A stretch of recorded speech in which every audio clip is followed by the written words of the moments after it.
আমরা ক্রিয়েটিভিটি কিন্তু আজকে ১৭ বছর। এই 17 ইয়ার্সে আমাদের এখন মোট কনসার্ন কোম্পানি অলমোস্ট প্রায় ১২টা। এআই বা আর্টিফিশিয়াল ইন্টেলিজেন্স একটা মারাত্মক ডিসরাপশন শুরু করেছে। আর লাস্ট আইএলওর একটা রিপোর্ট বলতেছে নেক্সট 5 ইয়ার্সে 60% কাজ শিফটিং হবে। 60% 60%। ফেসবুক কমিউনিকেশন আমার প্রায় ১২ জন মেয়ে কাজ করে শুধু ফেসবুকে রিপ্লাই দেওয়ার জন্য। সো আমি যদি একটা প্রপার এআই এজেন্ট ট্রেন করে নেই, আমার 12 জনের কাউকে দরকার না, বরং আমার ফাস্টার হবে। তাহলে আপনি কোন চেয়ারে বসে আছেন এটা কিন্তু আপনাকে বিবেচনা করতে হবে যে আমার চেয়ারটা কতটুকু রিস্কি জন্য। আপনার প্রোডাক্ট হচ্ছে যে অনলাইন কোর্স, প্রথম বিক্রি বা প্রথম মাস কিভাবে করলেন ব্যাপারটা? আমার কাছে মনে হয় সব সময় যে সেলস আসলে কিছু না, দুইটা বিষয় লাগবে আপনার। সেটা হচ্ছে আপনার ভালো প্রোডাক্ট থাকতে হবে, আর সেই জন্য আপনার কাস্টমারের সাথে একটা ভালো রিলেশনস তৈরি করতে হবে। আমাদের সেলসের অলমোস্ট 55% আসলে রেফারেল। যেহেতু এখন পর্যন্ত স্টুডেন্টসরা তারা রেফার করছে ক্রিয়েটিভকে, তার মানে অবশ্যই এটার কোনো না কোনো ভালো দিক আছে।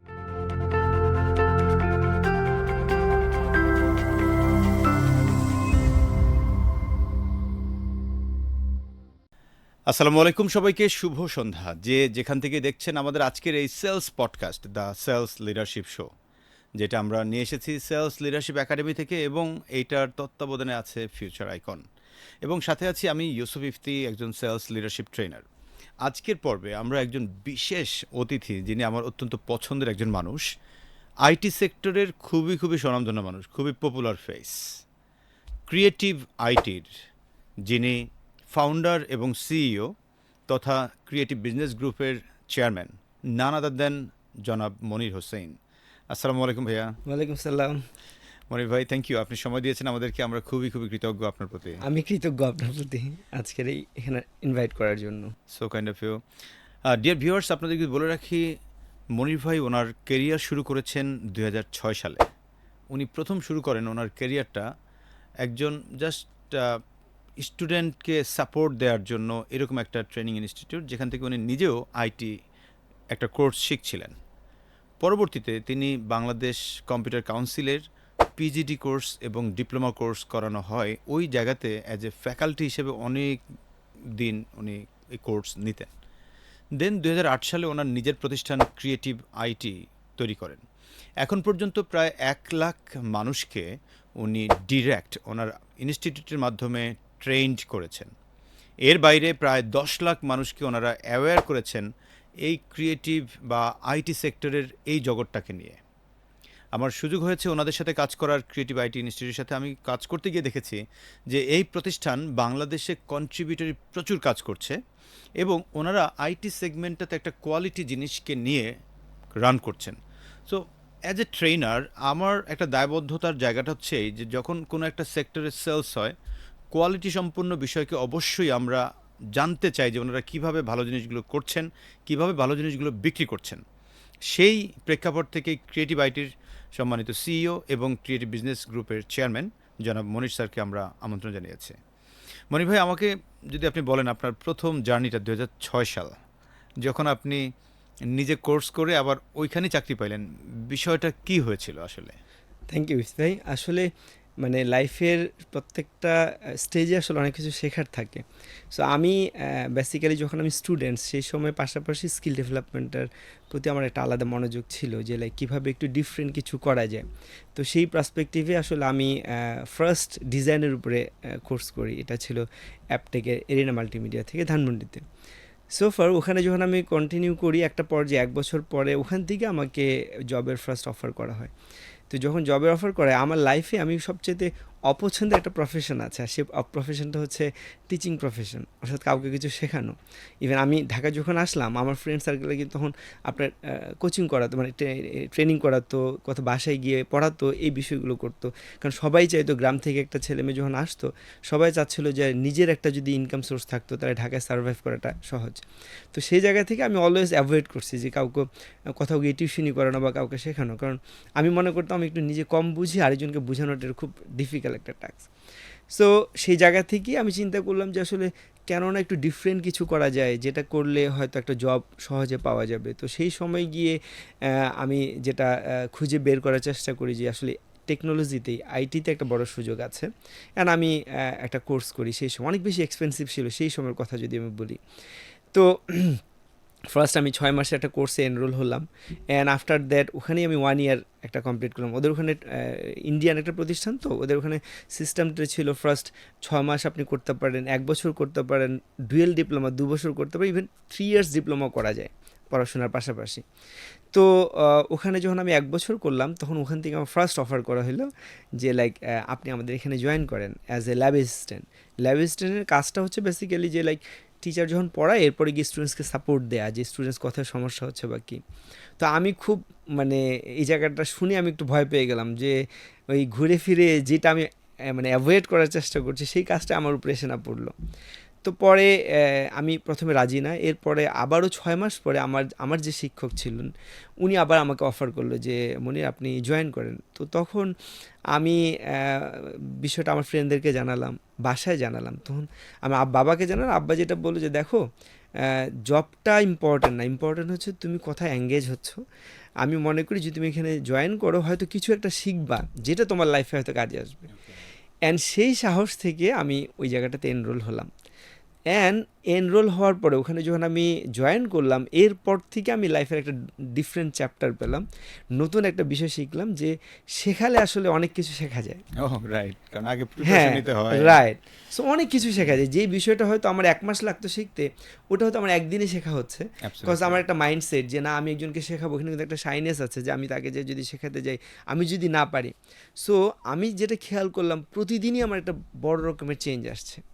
অ্যান্ড উইদিন 6 মান্থস আমি ওখানে ফ্যাকাল্টি মেম্বারে চলে গেলাম, অ্যান্ড উইদিন 2 ইয়ার্স আমি ওখানে সিনিয়র ফ্যাকাল্টিও হলাম। ও তো বাই দিস টাইম যেটা হলো যে ওখান থেকে শুরুটা, অ্যান্ড এই শুরুটা আমি এত বেশি এনজয় করা শুরু করলাম, আমি কয়েকটা জায়গা থেকে এনজয় করা শুরু করলাম। ফার্স্ট অফ অল আমি দেখলাম যে আমার নিজের ডেভেলপমেন্টের জায়গাটা ট্রিমিন্ডাস লেভেলে হচ্ছে।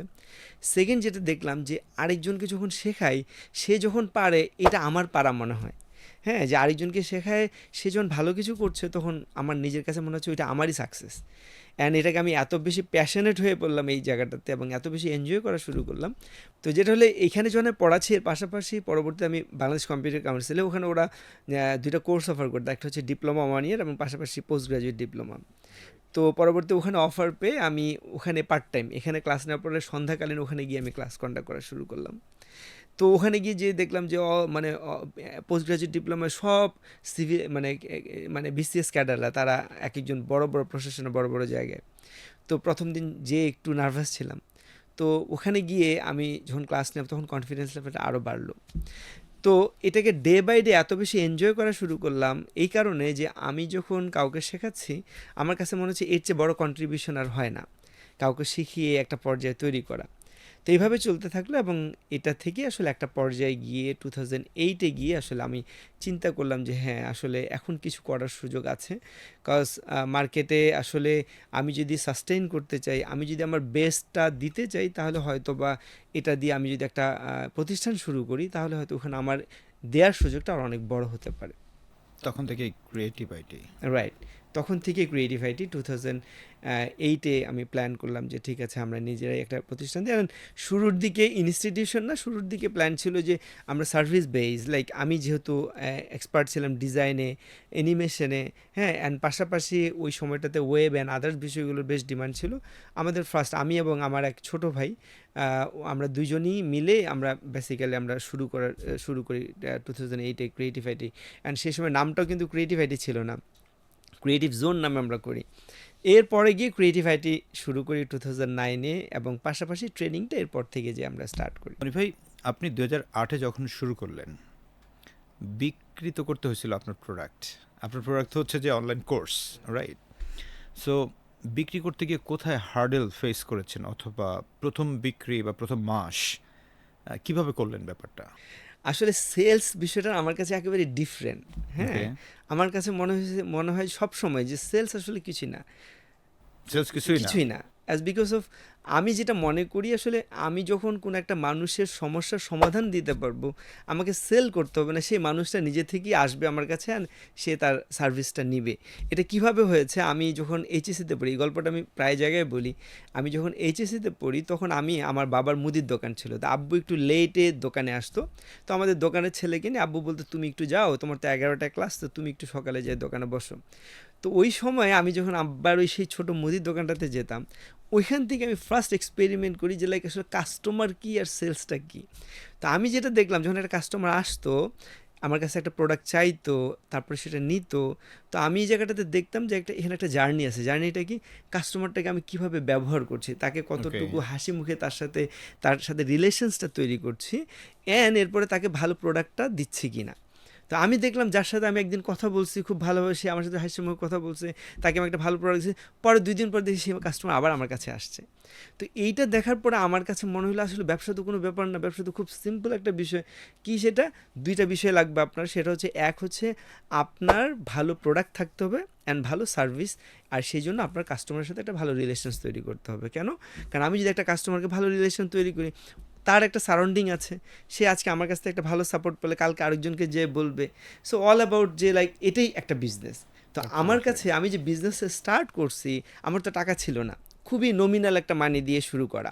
সো এই সাহসটা করছি কিন্তু ওই কারণে যে আসলে আমার কাছে তখনও মাথায় ছিল না যে একটা সেলস বলে একটা বড় বিষয় থাকবে। হ্যাঁ, যদিও আমি মার্কেটিংয়ে পড়ছি, কিন্তু আমার কাছে এটা সবসময় সহজ ছিল। অ্যান্ড সেই সাহস থেকেই যে আসলে সেলস অল অ্যাবাউট, আমি যেটা মনে করি, একটা রিলেশনস, একটা বেটার সার্ভিস। আমি যদি সেটা ওয়েল কমিউনিকেট করতে পারি, তাহলে আপনার কাছে আপনার বিজনেস কোনো ইস্যু না। অ্যান্ড এই সাহস নিয়ে আসলে ক্রিয়েটিভিটির স্টার্ট। মনির ভাই, আপনি বলছেন যে সেলস সহজ এবং আপনি মনে করছেন যে ইয়াস, সেলস মানে হচ্ছে যে আমার কনজিউমার যিনি বা কাস্টমার যিনি, তাকে প্রপার সার্ভিস দেওয়া, হাসি মুখে কথা বলা, কমিউনিকেট করা এবং একটা ভালো প্রোডাক্ট, একটা রিলেশন মেনটেন করলেই হয়। মানে আপনি অলরেডি একটা ব্যাখ্যা দিয়েছেন, বাট তারপর না আরও ডেপথ জানতে ইচ্ছে হচ্ছে আমার, যে কারণ আমাদের যারা অডিয়েন্স আছে তারা তো আসলে প্রচুর বিক্রি করে, স্পেশালি আপনারা যেই ধরনের কোর্সগুলো বিক্রি করেন অনলাইনে, লাইক গ্রাফিক ডিজাইনের কোর্স, ফ্রিল্যান্সিংয়ের কোর্স, অথবা ভিডিও এডিটিংয়ের কোর্স, আরও অনেক কোর্স। তো এগুলোর ক্ষেত্রে আসলে কিভাবে বিজনেসটা সহজ মনে করছেন বা সেলসটাকে সহজ মনে করছেন কেন আপনি? হ্যাঁ, অবশ্যই সেলসটা সহজ, বাট এর পরিধি অনেক বড়। ওকে। অ্যান্ড এই পরিধিটা বা এই জার্নিটা আপনার ফিউচার প্ল্যান, ফিউচার স্ট্র্যাটেজির উপরে আবার চেঞ্জও আসবে। এটা যে লাইক শুধুমাত্র আমি যদি এতটুকুর মধ্যে সীমাবদ্ধ করি, তাহলে অবশ্যই না। আমরা ক্রিয়েটিভিটি কিন্তু আজকে 17 বছর, রাইট? এই 17 ইয়ার্সে আমাদের এখন মোট কনসার্ন কোম্পানি অলমোস্ট প্রায় 12টা। ওকে। আমরা একটা প্রতিষ্ঠান আছে কমপ্লিটলি, যেটাকে আমরা বলছি সিসিপিএল। এটা আমার কমপ্লিটলি দেশের বাইরে আমরা কাজ করি, যেখানে প্রায় 200-250 মতন এমপ্লয়ি আছে। এছাড়া আমাদের আরও অনেকগুলো কনসার্ন, আমাদের ইন্টেরিয়র ফার্ম আছে, আমাদের এখন রিয়েল এস্টেট আছে, হ্যাঁ, আমাদের এখন কি বলতেছে আপনার জুনিয়র্স নিয়ে কাজের একটা আলাদা প্ল্যাটফর্ম আছে, আমাদের ডিজিটাল এজেন্সি আছে। So lots of activities. তো বিজনেস যখন বড় হয়, তো আসলে অল অ্যাবাউট সেলস, তাই না? আমি যখন একটা প্রোডাক্ট তৈরি করছি, তখন এই প্রোডাক্টটার আলটিমেট গোলটা হচ্ছে একটা প্রপার সার্ভিস প্রোভাইড করা। অ্যান্ড সার্ভিস মানে কি, আমি যখন কোনো একটা সার্ভিস দিচ্ছি, তার মানে মানুষের জন্য ভালো কাজ করার চিন্তা করছি, রাইট। এখানে যদি আমার চিন্তাটা এরকম হয় না, আমি টাকা ইনকাম করব, আগের যে থটটা এটা হয়, তাহলে অলওয়েজ সেলস ডিফিকাল্ট। আগে সেলসটাকে সহজ করার জন্য আপনাকে চিন্তা করতে হবে যে আপনি আসলে অ্যাজ এ হিউম্যান বিইং আপনি কি কাজ করতে আছেন। আপনি কি টাকার কথা চিন্তা করছেন, নাকি আপনি ভালো কাজ করার চিন্তা করছেন? যদি আপনি ভালো কাজ করার চিন্তা করেন, যেই কাজটা মানুষের উপকার হবে, তাহলে সেলসটা অনেকটা ইজি। ওকে। আর যদি আপনি মনে করেন না, আপনি ওই কি বলতেছে ছাইকে সোনা হিসেবে বিক্রি করার একটা টেন্ডেন্সি তৈরি করছেন, আর আপনি সামহাও সেল করবেন, তাহলে ওই জায়গাটার সেলসের ডেফিনেশন হয়তো ডিফারেন্ট হতে পারে। সো আমি আমার জায়গায় আবার ফিরে আসি। আমরা ক্রিয়েটিভিটি সেই ছোট্ট একটা প্রতিষ্ঠান, অ্যান্ড এটাই আস্তে আস্তে বড় হয়েছে। যেটা একটু আগে আপনি বললেন যে আমাদের এখান থেকে প্রায় 1 লক্ষ প্লাস ছেলে মেয়ে, হ্যাঁ, ফুল ফ্লেজের ট্রেনিং নিয়ে বের হয়েছে। এটা আমার জন্য অনেক বেশি প্রাউডের। কারণ আমি যেটা মনে করি, টাকার চাইতে আমার কাছে সবসময় ইম্পর্ট্যান্ট হচ্ছে আমি কি ইম্প্যাক্টটা রাখছি, অ্যান্ড সেটা কতটুকু সোসাইটিতে ভ্যালু দিচ্ছে, কতটুকু কান্ট্রিতে ভ্যালু দিচ্ছে। সো এগুলো আমাকে খুব বেশি টাচ করে।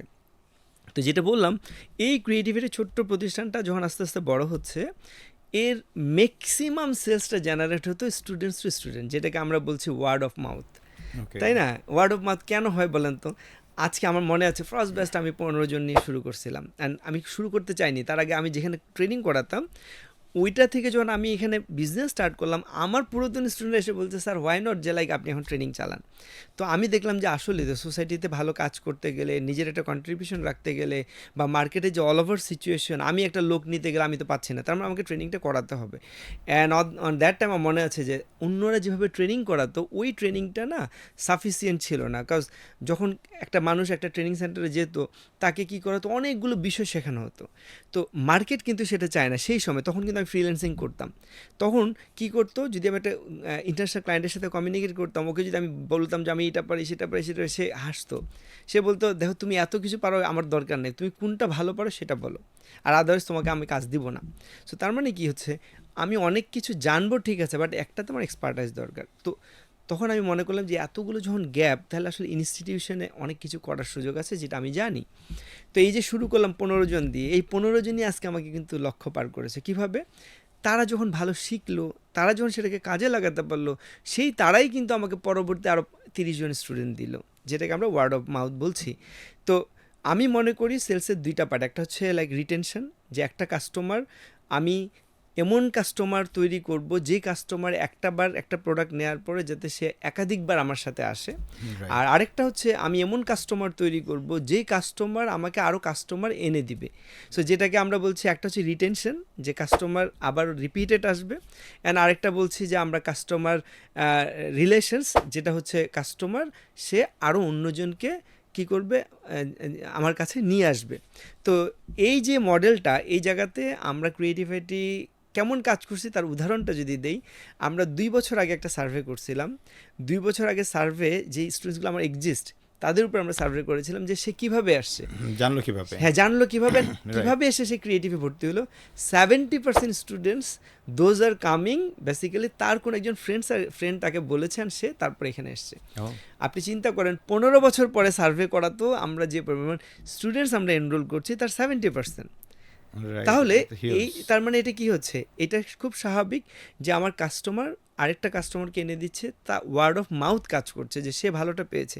লাইক আজকে আপনি আমাকে, আপনার কাছ থেকে আমি একটা কাস্টমার এক্সপেক্ট করছি কখন, যখন আপনি স্যাটিসফাইড হবেন, রাইট। আপনি ভালো সার্ভিস আমি পাবেন। মানে ওই কোম্পানির মধ্যে লয়াল না হলে কখনোই আমি কখনো আরেকজনকে এটা বলবো না। হবে না। কখনোই না। তো আমি সেলসটাকে ইজি বলার পিছনের এটা একটা কারণ, যে লাইক আমি যখন মনে করছি যে লাইক আমি চাই এই দুইটা ফানেল আমার কাজ করুক সেলসের, তাহলে সেই ক্ষেত্রে এর বিহাইন্ড দ্য সিন যে কাজটা করতে হয় সেটা হচ্ছে কাস্টমার স্যাটিসফ্যাকশন। এটাকে যদি খুব ভালোভাবে মানে মেইনটেন করা যায়, তাহলে আপনার সেলসের অনেক একটা বড় পারপাস এটা থেকেই সার্ভ হবেন। আমরা এই 2 সপ্তাহ হলে আরেকটা সার্ভে করছি। এই সার্ভেতে আমরা যেটা দেখলাম 55% আমাদের ওয়ার্ড অফ মাউথ, যেটা মানে আগে ছিল 70%, ওটা কিন্তু 55%। ইট মিন এটা কিন্তু কিছুটা হলেও অ্যালার্মিং, কারণ আমরা এখান থেকে সরতে চাই না। Okay. আমরা চাই, আমাদের কিন্তু এখন কারেন্ট স্টুডেন্টস কত, প্রায় 8,500 স্টুডেন্ট। ও মাই গড, হ্যাঁ, 8,500। হ্যাঁ, আমাদের এখন কারেন্ট 8,500 স্টুডেন্টস। সো এই স্টুডেন্টসগুলোর মধ্যে কিছু সংখ্যক স্টুডেন্টের মধ্যে আমরা একটা সার্ভে করলাম রিসেন্টলি, অ্যান্ড সেই সার্ভেতে কিন্তু এটা অলমোস্ট 55% স্টুডেন্টস, যেটাকে বলা হচ্ছে ওয়ার্ড অফ মাউথ, যারা রেফারেল করেছে, যে হ্যাঁ সে এখান থেকে বের হয়েছেন, সে আরেকজনকে রেফার করেছে আমার এখানে। সো এই যে রিটেনশন অ্যান্ড রেফার করার যে বিষয়টা, আমরা ক্রিয়েটিভিটি এটাকে অনেক বেশি বিলিভ করি, কজ আমরা চাই অলওয়েজ ভালো কাজটা করতে। সো অ্যান্ড দ্যাটস ওয়ে আমি বলছি আমার কাছে সেলস স্টিল ইজি, বাট হ্যাঁ অন দ্য আদার এন্ড আমি যখন এই সাইজটাকে আরও অনেক বড় করে চিন্তা করব, আরও অনেক বড় মানুষের কাছে যাওয়ার চেষ্টা করব, তখন ডেফিনেটলি সেলসের কিছু ওয়ে আউট আছে, কিছু ট্রিক্স আছে যেগুলো আমাদেরকে অ্যাপ্লাই করতে হবে।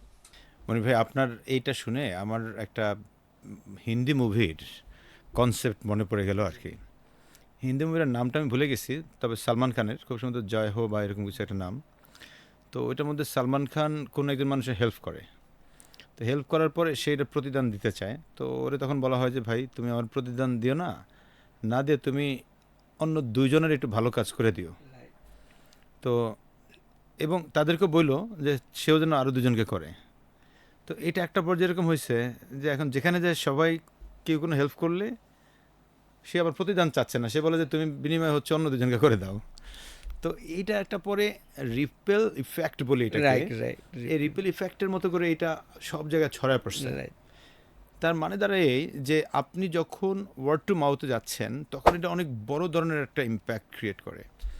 এখন পর্যন্ত সেলসের যে স্টাডিগুলো হয়েছে বা সেলস সাকসেসের যে সার্ভেগুলো হয়েছে, তাতে করে দেখা যায় ওয়ার্ড অফ মাউথে customer conversion rate more than 90% accurate হয়, রাইট রেদার দেন আমরা যে অনলাইনে লিড নেই, প্রচুর অ্যাড করে, এতে আমার যে পরিমাণ লিড আসে সেটার কনভার্সন রেট মেবি 10-15 or 10-15 অনেক হাই, এটা 3 to 5 3 to 5 maybe 10 to 15 maximum যদি ধরেন, সেখানে ওয়ার্ড টু মাউথ এইটার conversion rate more than 80 to 90% 80 বলা to হয়। 90%, হ্যাঁ exactly. So this is really important. এখন একজন কাস্টমার তখনই আসলে রেফার করবে যখন সে ট্রাস্ট করবে, Trust করবে। নিজে ভালো বেনিফিটেড হবে।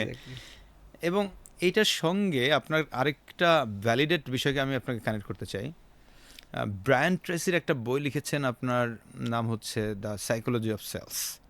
তো এই বইয়ের তার 7টা স্টেপস আছে সেলস ভালো করার, যেটাকে বলছে 7KRA, কি রেজাল্টস এরিয়া। রাইট তো কেআর এর 7 নম্বর যে কি রেজাল্টস এরিয়াটা সেলসের, সেটা ব্রায়ান ট্রেসি বলছে আপনার রেফারাল একটা অন্যতম মাধ্যম। মাধ্যম। সো এই রেফারালটা কি, তাইলে ওই যে সাকসেসফুল যিনি, যিনি সে আরো 2জন কাস্টমারকে বলবে, বলছে এক্স্যাক্টলি। দেন সে আসতেছে। ইভেন আপনি যদি এখন ইন্স্যুরেন্স বিক্রি চিন্তা করে দেখেন, ওখানে কিন্তু আপনার ওয়ার্ড টু মাউথেই বিক্রি হয়। রাইট একটা ইন্স্যুরেন্স কমপ্লিট করার পর ওই লোক বলে যে স্যার আপনি 6টা আমার রেফারেন্স দেন তো, ওই রেফারেন্স ধরে কিন্তু এবার মুভ করে সেটা বিক্রি করছে। বিক্রি হচ্ছে। তার মানে ইটস আ প্রুভেন মেথড, যেটা আপনি ফলো করেছেন Referral, এবং স্টিল করছেন, সেজন্য আপনি বলছেন সহজ। তো এইটা করতে গেলে তো আমাকে আমার কাস্টমার সার্ভিসটাকে আরও অনেক মারাত্মক লেভেলে দিতে হবে, এর কোনো অল্টারনেটিভ নেই। এর কোনো অল্টারনেটিভ নাই, রাইট? তো আমি রিসেন্টলি ক্রিয়েটিভ আইটির একটা ফেসবুক পোস্ট দেখছিলাম, কোনো একজন, আমি জানি না এটা কীভাবে হয়েছে, সেটা তো তার ব্যাপার, বাট আমি তো বাইরের মানুষ, আমি তো আর জানি না। তো উনি লিখেছিলেন এরকম যে ক্রিয়েটিভ আইটিতে আপনারা যে কোর্স করান, এক্সাম্পল আপনি গ্রাফিক ডিজাইনের কোর্স করাচ্ছেন, আপনাদের ভিডিও এডিটিং নিয়ে কোর্স আছে বা আরও অনেকগুলো নিয়ে কোর্স আছে। তো আপনারা যা বলেন, স্পেশালি ধরেন গ্রাফিক ডিজাইনে আপনি তাদেরকে যেভাবে শেখানোর কথা, বা অনেকগুলো সাইট তাদেরকে পেইড ভার্সন অ্যাক্সেস দিয়ে করানোর কথা, সেই জায়গাটা উনি মিসম্যাচ পেয়েছে। এইটা নিয়ে আসলে আপনার ক্লারিটিটা কি? মেবি ওই ছেলে হয়তো ওপেন লিখছে, আপনি হয়তো বা তাকে বলার সুযোগ পান না, বাট আমি চাচ্ছি যে জিনিসটা শুনতে, কারণ আমারও একটা শোনার আগ্রহ, কারণ আমি আপনাদের সাথে কাজ করি, আমি আপনাদের কলিগদেরকে ট্রেনিং করিয়েছি। সো সেই জায়গাটায় একটু জানতে চাওয়া, কারণ আমরা অনেক সময় তো অনেক জায়গায় বলি আপনাদের ব্যাপারে। জি জি। সো এই জায়গাটায় ক্লারিটিটা কি আপনার? সো আসলে ক্ল্যারিটি দেওয়ার আগে যদি আমি খুব কিছু এক্সাম্পল বলি, তাহলে হয়তো বিষয়টা কানেক্ট করা সহজ হবে। আমি একটু আগে যেটা বললাম যে আমাদের সেলসের অলমোস্ট 70%, অ্যান্ড সেটা এখনও কাইন্ড অফ এই লাস্ট উইকে যেটা সার্ভে, সেখানেও 55% আসলে রেফারেল, যেটা আসলে আমার স্টুডেন্টস শেষ করে বের হয়ে সে আরেকজনকে পাঠাচ্ছে। তো আসলেই যদি আসলে বিষয়টা এরকমই দাঁড়ায়, আমি আপনাকেই বলছি, ধরেন আপনি আসলে এরকম ভিকটিম আমার এই জায়গা থেকে, আপনি কি কাউকে রেফার করবেন কি না? প্রশ্নই আসে না। প্রশ্নই আসে না। তার মানে ভ্যারি প্র্যাকটিক্যাল, যে লাইক আমি যা করছি এখন অবধি, আমি কখনোই বলবো না যে হ্যাঁ আমরা 100% স্যাটিসফাইড করতে পারছি ও পারছি না, বাট আমার সিচুয়েশনস কি বলছে সেটা হচ্ছে ম্যাটার। যে লাইক যেহেতু এখন পর্যন্ত স্টুডেন্টসরা তারা রেফার করছে ক্রিয়েটিভকে, একটা স্টুডেন্ট এখান থেকে শিখে গিয়ে, তার মানে অবশ্যই এটার কোনো না কোনো ভালো দিক আছে, নাম্বার 1। নাম্বার 2, যদি আমি বলি, ধরেন লেটস সি আপনি এই লায়াবিলিটিস কাকে দিবেন? আমি একটা ক্লাস কন্ডাক্ট করছি, রাইট? এই ক্লাসটা আমাদের, যেমন একটা ক্লাসে আমরা স্টুডেন্ট রাখি 24 জন। সো 24 জন স্টুডেন্ট যখন আমি ক্লাসটা কন্ডাক্ট করছি, এই ক্লাসটা শেষ অবধি এই ক্লাসেরই 10 জন স্টুডেন্টস তারা খুব ভালো জায়গায় জব পেলো, ভালো ফ্রিল্যান্সিং করছে বা কিছু একটা, ধরে নিলাম ম্যাক্সিমামই ওই 15 জন বা 14 জনই ওরা কিছু করছে না, বাট 10 জন করছে। এবারে এই লাইবিলিটিসটা আপনি কাকে দেবেন? আমি যদি বলি একই কারিকুলাম, একই মেন্টরশিপ, একই সাপোর্ট, একই সিলেবাস, একই project work, same everything same, তো ওই সেমের জায়গায় 10 জন কেন ভালো করলো আর 14 জন কেন করলো না? এটা আপনি কাকে বলবেন? না, 14 জনকে দেবো, কারণ 14 জন ভালো করে শিখে নেয়, ও সুযোগটা নেয়। যদি আমি একজনকেও শেখাতে পারি, আমি বলে দিলাম তো, লাইক 100%-এ আমার যদি 1%ও হয়, তাহলে সেই 1% তো আমি করেছি। দেখেন, একটা সাকসেস কিন্তু ডিপেন্ড করে বোথ এন্ডে। কখনোই আপনি অনেক ভালো শিখতে চাচ্ছেন আর আমি শেখাবো না, আপনি পারবেন না।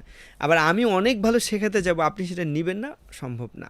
সো এখানে যে লাস্ট যে ঘটনাটা, এটা ঘটনার কিছু পয়েন্টস আমরা ফাইন্ডিংসে নিয়ে আসছি। নাম্বার 1, এখানে যারা মোস্ট অফ দেম কথা বলেছে তারা আমাদের স্টুডেন্ট না, ও বাংলাদেশের most common of them, trend, হ্যাঁ। Number one. নাম্বার টু, যারা কথা বলেছে যেগুলোকে আমরা ট্র্যাক করতে পেরেছি তাদের মধ্যে আমি সবাইকে বলছি না, মোস্ট অফ দেম যারা ড্রপ আউট স্টুডেন্টস, অর্থাৎ কোর্স করতে করতে তারা চলে গেছে। করতে পারে তার না। মধ্যে কিছু স্টুডেন্টস আছে যারা কোর্স শেষ করেছে কোনোভাবে, কিন্তু তারা হোমওয়ার্ক করেনি বা বাসায় পর্যাপ্ত সময় দেয়নি। দেখেন, যে কোনো সাকসেসের পিছনে কিন্তু না একটা গল্প আছে, যে গল্পটা অনেক বেশি কষ্টের হয়।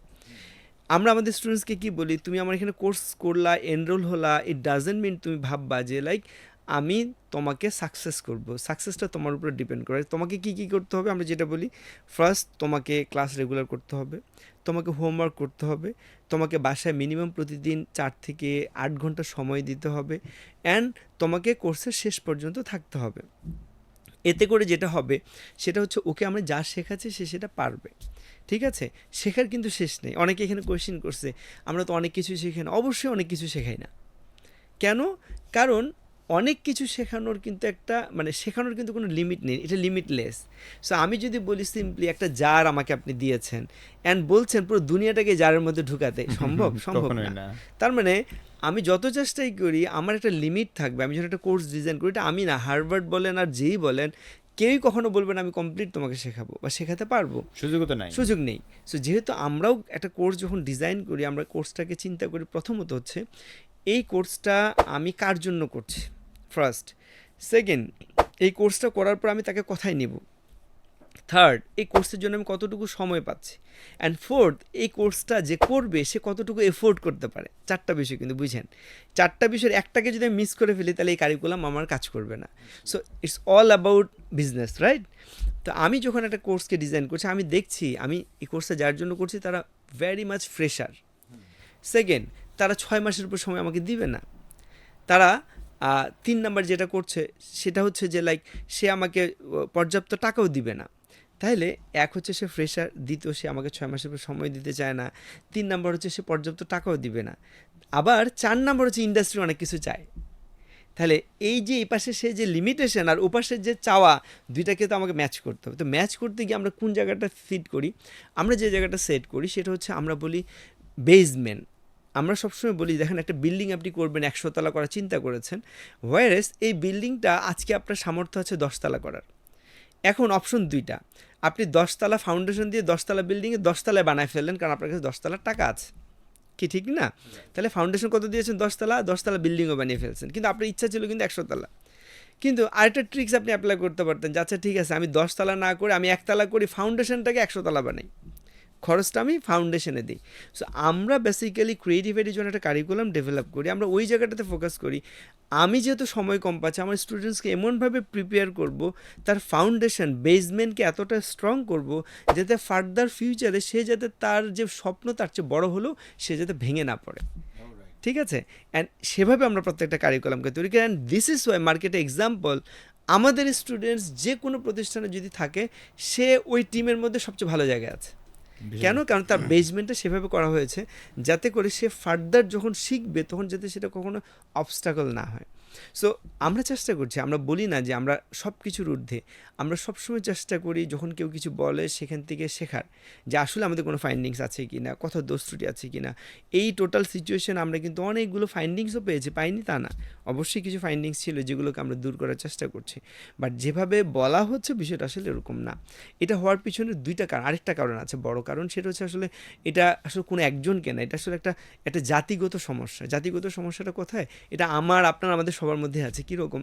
সেটা হচ্ছে আমরা যখন কিছু পারি না তখন না এই ব্লেমটা না আমরা অন্যের উপরে চাপাই দিতে চাই। কেন? কারণ অন্যের উপরে চাপাই দেওয়ার মধ্যে একটা মজা আছে। মজাটা কি? নিজেকে রিল্যাক্স করা যায়। সো দেখেন এই যে ব্যাচের কথা বললাম 24 জন স্টুডেন্ট, সেই 24 জনের মধ্যে ধরে নিলাম 20 জনই পারছে, 4 জন যদি না পারে, সেই 4 জন কখনোই চিন্তা করবে না যে লাইক আমি পারিনি আমার দোষে। সে চিন্তা করতেছে দিন শেষে সে যখন পারছে না তখন সে নিজেকে সান্ত্বনা দেওয়ার জন্য হইলেও সে কী করছে, অন্যের উপরে চড়াই দিয়েছে যে লাইক তারা আমাকে শেখায়নি। সো এই টেন্ডেন্সিটা অল ওভার, এটা শুধু আমাকে বলছে এরকম না। সো আমাদেরকে না এই জায়গা থেকে বের হইতে, আমি সবসময় বলি যে দেখেন অন্যের দোষ ধরার চাইতে যদি আমরা নিজের সমস্যাগুলো খুঁজে বের করে নিজেকে ইমপ্রুভ করতে পারতাম তাহলে না আমরা অনেক বড় হতে পারতাম, আমরা অনেক বেশি এগিয়ে যেতাম। সো এগুলো থাকবেই, এগুলো নিয়ে চলছে। আর যত কিছু হোক দিন শেষে প্রতিষ্ঠান সার্ভাইভ তো তখনই করে যদি আসলে মানুষের কথায় না, আমি যদি আমার জায়গাটাকে মেকশিওর করতে পারি যেটা আসলে মানুষের প্রয়োজন সেটা দিতে। সো এই হচ্ছে আমার জায়গা থেকে right, thank you experience। So much Monir ভাই। তাহলে আমি বিষয়টা বুঝলাম। মেইনলি আমাদের ট্রেনিংগুলোতে আমরা এরকমটাই দেখি যে ধরেন আমরা হয়তো একটা ট্রেনিং করাচ্ছি, এক্সাম্পল 25 জনের ব্যাচ, 22-23 জনই খুব ভালো করে বুঝতেছে, বাট 2 জন না মনোযোগী নাই। নেই। এমনও হয়েছে আমার একটা ঘটনা, লাইক চাঁপাইনবাবগঞ্জে আমরা একবার রাজশাহীতে ট্রেনিং করাচ্ছিলাম। সো বড় একটা কোনো গ্রুপ অফ কোম্পানির, তো ওইখানকার এক এরিয়া ম্যানেজার চাঁপাইনবাবগঞ্জের।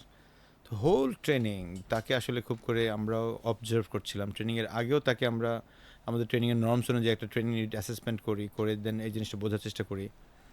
তো যখন ওনাকে আমরা আমাদের নখদর্পণে রাখলাম হোল দ্য ট্রেনিং, এই লোকটাকে না শেষ পর্যন্ত আমরা চেঞ্জ করতে পারি নাই। বিকজ সে যদি নিজে না চায় আসলে সম্ভব না না তো। কখনোই না। এবং এটা আমাদের মানে ইউজারিটি ব্যর্থতা। মানে কেন বলছি হয় নাই, ধরেন আমরা আমাদের ট্রেনিংয়ে পজিটিভ মাইন্ডসেট শেখাই। তো এখন ট্রেনিংয়ের পরবর্তী সময় যখন কেউ আমার সাথে কথা বলে তখন তো বুঝতে পারি তার মাইন্ডসেটের পরিবর্তনটা হয়েছে কিনা। তো ওনার সাথে কথা বলে মনে হয়েছে না হয় নাই। তো যেহেতু হয় নাই, ইট মিনস এটা চাইতে হবে তো। আমরা এটা বলি যে আমার যেমন বিজনেস, আমার অনেকগুলো উইং, তো আমার ম্যাক্সিমাম বিজনেস উইংসগুলোরই কিন্তু পার্টনার আছে। এটা মডেলটা কি আমার বিজনেসের, এটা হচ্ছে এরকম যে লাইক আমি যখন একটা উইংস তৈরি করি তখন আমার এটা তৈরি করি আমার কোনো বিজনেসে আমার কোনো অফিস এমপ্লয়িকে দিয়ে। কেন এটা করি সেটা হচ্ছে যে লাইক আমি মনে করি যে সব কিছু আমার দেখার সামর্থ্য নেই, যে যেটাতে এক্সপার্ট তাকে সেই জায়গাটা দিয়ে দেওয়া। তো আমার মনে আছে আমার যে গ্লোবাল বিজনেস যেটা সিসিপিএল, ওইটা বিজনেসটা স্টার্ট হয় কিন্তু আমার একটা স্টুডেন্টের মাধ্যমে। সে আমারই স্টুডেন্ট ছিল, তখন আমি ক্লাস কন্ডাক্ট করতাম। তো সে ওই টোটাল ব্যাচের মধ্যে সবচেয়ে উইক স্টুডেন্ট ছিল, সবচেয়ে উইক। অ্যান্ড যেহেতু সে উইক, কিন্তু ওর মধ্যে যেই পজিটিভ দিকটা ছিল, সে খুব ডিটারমাইন্ড ছিল অ্যান্ড খুব সিরিয়াস ছিল। ওকে, আমি সবসময় আমাদের স্টুডেন্টদের বলি, দেখো আসলে সাকসেস ডিপেন্ড অন তুমি অনেক ট্যালেন্ট এটার উপরে না, সাকসেস ডিপেন্ড অন তুমি কতটুকু সিরিয়াস, সিনসিয়ার। তো ও যেটা করলো সবচেয়ে ব্যাক, মানে মানে সবচেয়ে পিছনে পড়া স্টুডেন্ট, কিন্তু ওর ক্ষুধা ছিল খুব বেশি। অ্যান্ড ও যখন ডিজাইনের আমি ক্লাস নিয়ে খুব সব ডিজাইন যখন বুঝতেছিল না, তখন ওকে একটু স্পেসিফিক করে আমি শুধুমাত্র ফটো এডিটিংয়ের উপরে এক্সপার্ট করলাম, করে ওকে ফার্স্ট জব দিলাম। অ্যান্ড ওকে জবটা দেওয়ার পরে কিছুদিন, বছর দেড় দুয়েক পরে এসে আমাকে প্রপোজাল দিচ্ছে, স্যার যেই কাজটা আমি অন্য কোম্পানি করছি এই কাজটা আপনি ভালো পারেন, সো ওয়াই নট যে লাইক আমরা ক্রিয়েটিভিটি এখানে একটা এরকম একটা উইং চালু করি। তো আমি বলছি না, দরকার নেই, আমার এগুলো নিয়ে ব্যস্ত। বলছে না স্যার, আমি চাই আপনি শুধু আমাকে সাপোর্ট দেন, আমি আছি আপনার সাথে। ওকে, আচ্ছা ঠিক আছে, পারবা, যে পারবা, শুধু আপনি আমাকে ওয়েবসাইট বানান দেন, আমাকে শুধু টেবিল চেয়ার সহ এভাবে এতটুক দেন। এই করে দিলাম। এই করে দেওয়া শুরুটাই আজকে সেই ছেলে আজকে আমার প্রতিষ্ঠানের বিজনেস পার্টনার। আজকে সেই প্রতিষ্ঠান থেকে আরও 2টা কোম্পানি রান হয়েছে। আজকে সেই প্রতিষ্ঠানে সে সবচেয়ে হাই পেরোল একটা স্যালারি ড্র করছে। হ্যাঁ, এভরিথিং কেন হয়েছে জানেন? সে কিন্তু ট্যালেন্ট ছিল না, বাট সে অনেক বেশি অনেস্ট অ্যান্ড সিরিয়াস ছিল, সিনসিয়ার ছিল। তো এইটা আসলে একটা এক্সাম্পল বলছি কেন, দেখেন আমরা না পিছনে পড়ে যাই, এটা one of the biggest reason যে আমি স্বপ্ন অনেক বড় দেখি, বাট ওর পিছনের যে এফোর্টটা এটা না আমরা কখনো দিতে চাই না। Right right. আমিও আমাদের অনেক ট্রেনিংয়ে দেখি আর কি, যখন এক্সাম্পল একটা মজা করে করায় আর কি, যে ভাই কে কে লাইফে বড় হতেছেন, বড় সবাই রেজ ইউর হ্যান্ড। তো হাত রেজ করে, এক হাত উঠায়, আবার বলে raise your hand, second time আবার এক হাতে উঠায়, থার্ড টাইম বলার পর অবশ্য 2 হাত উঠায়। তো এবার বলে যে ভাই রেজ ইউর হ্যান্ড মানে আপনার সর্বোচ্চ উঠানোর সুযোগ থাকলে ওটা উঠান। তো সেটাই, তো সর্বোচ্চ উঠালে এবার সে বসে থেকে এবার 2 হাতকে এরকম করে উঠায়, আর সুযোগ নাই। তো এবার দাঁড়ায়, তেমন আর সুযোগ নাই। তো 1-2 জন পাওয়া যায় যে কিনা চেয়ারের উপরে উঠে যায়। তো ইট মিনস আপনার কিন্তু সুযোগ ছিল প্রথমে চেয়ারের উপরে ওঠার, আপনি তো ওঠেন নাই। মানে এই এফোর্টটা আপনি দিতে চান নাই, আপনি আরামের মধ্যে থাইকা উপরে উঠতে চান। ইভেন এক হাতও হাফ উঠায়, এক হাত হাফ উঠায়, কমপ্লিট উঠায় না, কনফিডেন্স লেভেল। সো তার মানে আমি যদি বড় হইতে চাই, ইট মিনস আমাকে আসলে সর্বোচ্চটা দিতে হবে। ইভেন আমাদের কোরআনও তো তাই বলে যে বান্দা যা চায় আল্লাহ তাকে তাই দেওয়ার চেষ্টা করে, মন থেকে চায় এবং সে অনুযায়ী চেষ্টাও যদি করে। এখন আপনি শুধু চাইলেন আর চেষ্টাটা করলেন না, কোনো লাভ নাই তো। সো এই জায়গাটা রিয়েলি অসাধারণ। সো মনি ভাই, এখন যদি আপনাকে একটু প্রশ্ন করি, ধরেন একটা কোর্স আমি বানাইলাম, আমি একটা নতুন কোম্পানি, আমি দেখতেছি বাংলাদেশে প্রচুর কোম্পানি এই ধরনের হয়ে গেছে। তো গ্রাফিক ডিজাইন আপনারা এই মুহূর্তে চার্জ করেন কত? আমরা আমাদের 6 মাস যেটা, সেটা হচ্ছে 50,000, বাট ডিসকাউন্ট অ্যান্ড আদার দেন এটা অলমোস্ট 35-এ করতে পারে। 35? হ্যাঁ, 35-36-এ। আর 1 ইয়ার যেটা আছে আমাদের 1 ইয়ার ডিপ্লোমা, এটা হচ্ছে অলমোস্ট 1,00,000 টাকা। এটা করতে পারে হয়তো 70 to 18,000 টাকায়। ওকে, সো 80,000। এই যে গ্রাফিক ডিজাইন, আমি 2টা প্রশ্নে আসবো, কিন্তু তার আগে প্রথম প্রশ্ন যেটা, আপনি যেটা 50,000 টাকার কোর্স, মেবি 35,000 টাকা আপনি ডিসকাউন্ট শুধু করে দিচ্ছেন, তো আমি দেখলাম যে এর মধ্যে একটা কোম্পানি আমাকে ডাকছে ট্রেনিং করানোর জন্য, আমি নাম বলছি না। তো সে বললো যে আমরা একটা মডেলের ট্রেনিং করাই, ট্রেনিং বিক্রি করি, এই ব্যাপার, এই কাহিনী। তা আমি বললাম যে আপনাদের গ্রাফিক ডিজাইনের কোর্স কত? প্রাইস বলে যে 7,500 না 8,000 টাকা বললো আর কি। ওদের গায়ের রেট খুব সম্ভবত 13 বা 12,000 টাকা, ডিসকাউন্ট দিয়ে 7-8 হাজার টাকায় করায়। তাই আমি বললাম যে এই কোর্স কেমনে করান এটা 7 থেকে 8,000 টাকায়? ক্রিয়েটিভিটি তো অনেক বেশি দামে করায়। তো উনি আমাকে যেই এক্সাম্পলগুলো দিল, তাতে করে আসলে আমি নিজে কনভিন্সড হই নাই। এবং উনি যারা ওনার এই সেলসে আছে তাদেরকে ট্রেনিং করানোর কথা বলেছিল, ইনফ্যাক্ট আমরা সেই ট্রেনিংটা করাই নাই। আপনি জেনে অবাক হবেন, আমি অনেক কোম্পানি ট্রেনিং করাই না। জানি কোনো আমি একটা সেটা। কোম্পানি আমাদের কাছে ট্রেনিং চাইলে ওনাদেরকে, আমি তো অন রেকর্ডই বলছি আপনাকে, তো আমরা আগে ওনাদের সম্পর্কে একটু ঘাঁটি, ওনাদের ডিটেলসটা দেখি। দেখার পরে যদি মনে হয় যে ইয়েস উনি ইথিক্যাল প্র্যাকটিস করছেন, কোয়ালিটি সম্পন্ন জিনিস মেনটেন করছেন, দেন আমরা তাদেরকে কোয়ালিটি বাড়ানোর জন্য ট্রেনিং করি। কারণ আমি ভাই ট্রেনিং করাচ্ছি একটা আমার মুসলিম প্র্যাকটিশনার, আমি একটা হালাল টাকা ইনকাম করার জন্য কাজ করছি। সো আপনি একটা এমন জিনিসকে প্রমোট করবেন যেটা অফকোর্স কোয়ালিটি সম্পন্ন। হ্যাঁ, আমি বলছি না আপনি যে সুপার ডুপার কোয়ালিটি হতো, বাট ইথিক্যাল প্র্যাকটিসটা করা। আনইথিক্যাল প্র্যাকটিস আমি কখনোই সেই কোম্পানিকে ট্রেনিং করাই না, সেটা যে কোম্পানি হোক না কেন। তো আমরা ওই কোম্পানির ট্রেনিংটা করাই নাই। এখন আপনার কাছে প্রশ্ন, এই যে এই জায়গাটা আপনার কি ডিস্টার্বড হন কিনা, অথবা ওই কোম্পানি কি সঠিক নাকি আপনারই সঠিক? মানে একটু ডিলেমা আছে আর কি। ইন্টারেস্টিং। হ্যাঁ, খুব ইম্পর্ট্যান্ট একটা বিষয় আসলে আলোচনার মধ্যে আমার মনে হয়। আচ্ছা, আমি কিন্তু শুরু থেকে বলে আসছি যে লাইক দেখেন, বিজনেস করেন আর যাই করেন, আপনি একটা সার্ভিস দিলে না, আপনাকে অবশ্যই ভালো কাজটা করতে হবে। এটা হচ্ছে বুদ্ধিমানের কাজ। হ্যাঁ, আমাদের যে এখন কারেন্ট স্টার্ট আপগুলো শুরু হয়, আমি জানি না, আমার কোনো সার্ভে যেহেতু নাই, হয়তো একটা সার্ভে করলে বোঝা যাবে, মোস্ট অফ দেমের টার্গেটই থাকে টাকা ইনকাম। রাইট। ঠিক আছে, দেখেন, টাকা তো ভালো কাজ করলে আসবেই। সো টাকা ইনকামের মাইন্ডসেটটা থেকে সরে আসেন, ভালো কাজ করার মাইন্ডসেটটাকে তৈরি করি আমরা। সো ভালো মাইন্ডসেট মানে কি, আপনাকে এমন একটা কাজ করতে হবে যে আপনার সাথে অ্যাঙ্গেজ হবে, যে স্বপ্নটা নিয়ে হবে, তার যাতে বাস্তব রূপটা অ্যাটলিস্ট আসে। তো দেখেন, আমরা যখন ক্রিয়েটিভিটি স্টার্ট করি, সেই স্টার্টিং থেকে আমি কিন্তু তখনই মার্কেট সার্ভে করছি যে মার্কেটের লিমিটেশনস হচ্ছে সিলেবাসে, যে তারা যে সিলেবাসটা দেয় খুব অ্যাট্রাকটিভ সিলেবাস, ওইটা করার পর কেউ কিছু করতে পারবে না। তার মানে আমি কিন্তু সিলেবাসের ফার্স্ট চেঞ্জটা আনলাম। অ্যান্ড মানে we are the first company যে ক্রিয়েটিভ আইটি শুধু কোর্স না, আমরা চিন্তা করলাম যে কোর্স শেষে যদি একটা স্টুডেন্ট প্লেসমেন্ট পায়, অ্যান্ড প্লেসমেন্ট মার্কেটটা তখন খুব ছোট ছিল। 2010-এ আমরা ক্রিয়েটিভ আইটি ফার্স্ট টাইম কারিকুলামের মধ্যে ফ্রিল্যান্সিংকে ইনক্লুডেড করলাম। কেন? ফ্রিল্যান্সিং। হ্যাঁ, কারণ যেহেতু আমি আগে থেকে করতাম, ওই সময় অনেকে মার্কেটে ফ্রিল্যান্সিং করতো, কিন্তু কারিকুলামের মধ্যে ফ্রিল্যান্সিংকে ইনক্লুড করে একটা স্টুডেন্ট যখন শেষ করবে, তখন সে ফ্রিল্যান্সিংয়ে যাতে পারে, তার যে একটা জব অপরচুনিটি, সেটাকে মেকশিওর করলাম। তো যেটা বলছিলাম, এটা কেন করার পিছনে কারণটা, আমি তো আগে বুঝতে হবে আমি কার জন্য করছি ডিজাইন কোর্সটা, সে সেটার জন্য ক্যাপাবল কিনা। হ্যাঁ, এখন আমি যদি চিন্তা করি, আমি আমেরিকার একটা কারিকুলাম কিন্তু নিয়ে আসতে পারি, বাট আমেরিকার একটা কারিকুলাম তো আমেরিকার পারসেপশনে তাদের মানুষগুলোর জন্য করা, তাদের যেই ক্যাপাসিটি আর আমার বাংলাদেশের ক্যাপাসিটি তো সেম না। কখনোই না। তো আমরা যেটা করছি ক্রিয়েটিভ আইটি, সবসময় আমার কাস্টমারকে দেখার চেষ্টা করি, কাস্টমার কি চাচ্ছে, ইয়ে করছে, and তারপরে তাকে বেস করে কিন্তু আমরা প্রোডাক্টটাকে ডিজাইন করছি। তো আমি দেখছি যে কোনো অবস্থাতে 6 মাসও ইনাফ না। আমরা যেমন খুব কনফিডেন্টলি বলি, আমাদের এখানে যখন একটা স্টুডেন্ট 1 ইয়ারে ভর্তি হয়, আমি মনির ক্রিয়েটিভ আইটি থেকে কনফিডেন্টলি বলি, তুমি যেই পর্যায়েই থাকো, তুমি যদি শুধু আমাদের কথা মতো চলো, 1 বছর একটা কোর্স, তুমি কোনো না কোনো ভালো জায়গায় একটা জব পাবেই। অ্যান্ড আমাদের 1 ইয়ার ডিপ্লোমার 90 না 100%ই জব প্লেসমেন্টে চলে যায় ভালো। 6 মাসে কিন্তু সেটা আমি পারি না। তাহলে 6 মাসে আমি যেই পরিমাণ কারিকুলামে যা রেখেছি, সব কিছু মিলে আমি যদি 35-36-এ প্রোডাক্টটা সেল করি, আমি লসে থাকি, আমি অলরেডি লসে থাকি। তাহলে এইটা কিভাবে কেউ 8,000 টাকায় দেয়, এটা ডিপেন্ড, লাইক আপনি একজন সিঙ্গেল পারসন, আপনি শেখাচ্ছেন, আপনি মেনটেন করছেন, আপনি অল ইন অল, হয়তো সেই ক্ষেত্রে হবে। কারণ একটা কস্ট তো আসলে অনেকগুলো কারণে ডিপেন্ড করে, তাই না?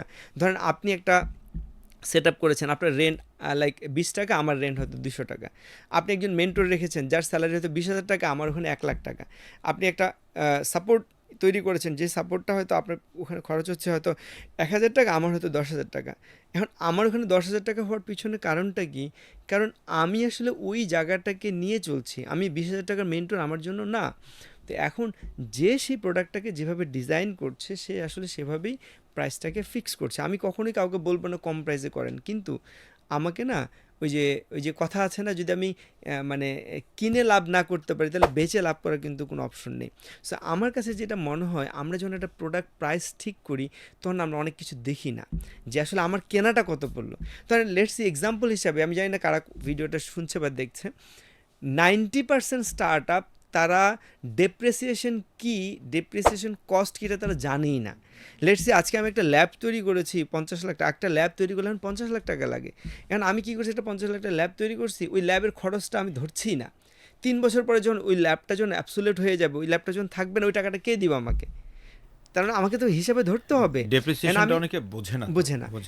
বোঝা তো প্রয়োজন। বিজনেস আমি এসছি, আমার তো ওই যে বললাম যে আমি যদি প্রাইসটা ঠিকভাবে না করতে, অর্থাৎ কিনে যদি লাভ না করতে হয় তো বেচবোটা কী দিয়ে?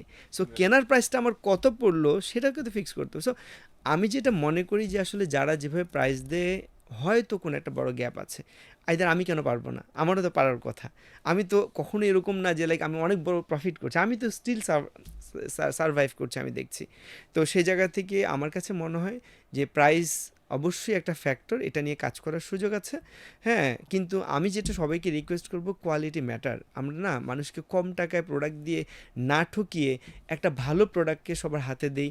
বরং আমি বলি যে 2 মাস 3 মাসকে ছেড়ে দিয়ে আমরা 1 বছর করি।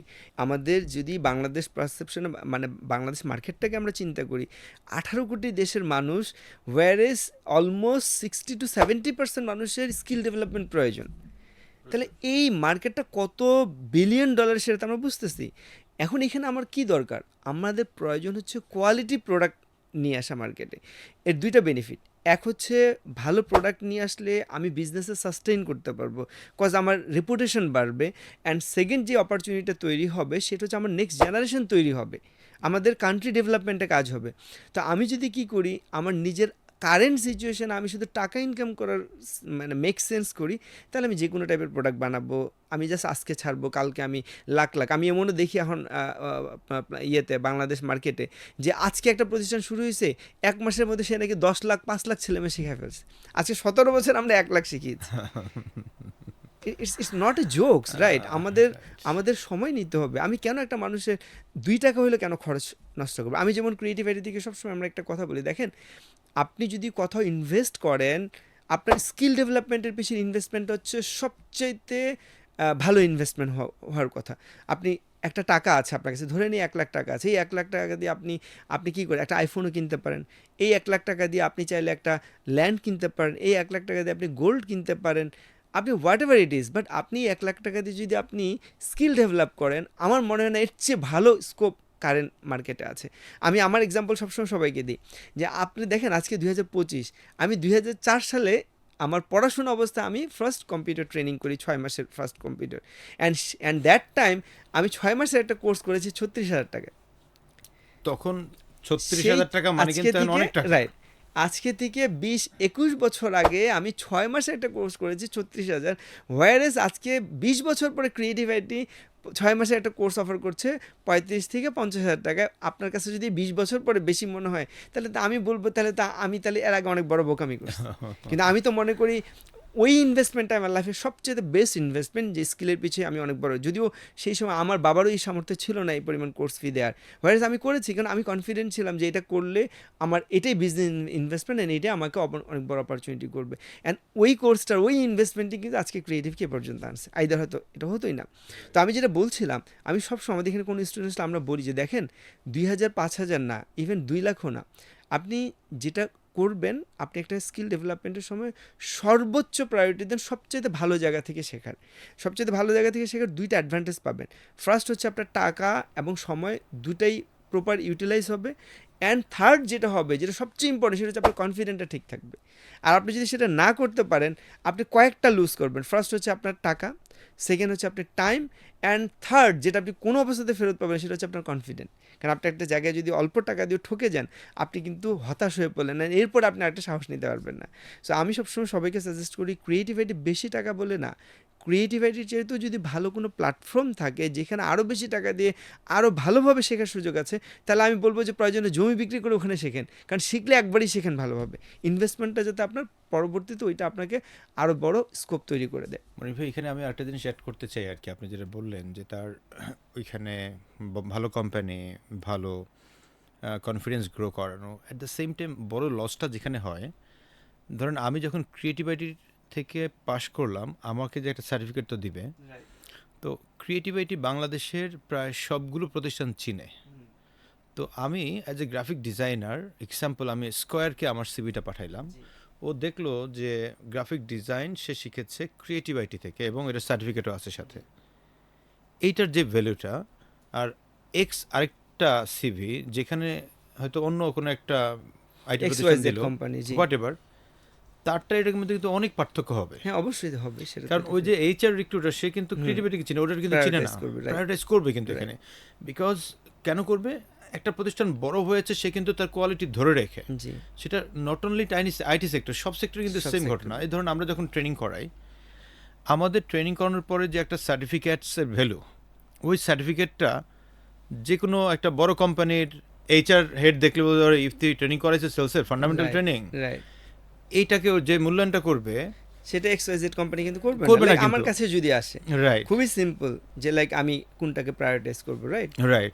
সো এই জিনিসটা অবশ্যই জরুরি, এবং সেক্ষেত্রে যদি নর্মাল জেনে কোম্পানির কাছ থেকে কম টাকায় কিনে, সে কিন্তু এটা বড় ধরনের মিস করছে, কারণ তার আলটিমেট উদ্দেশ্য হচ্ছে তো জবে ঢোকার। সো সেই জায়গাটা কিন্তু এই সুবিধাটা পাবে।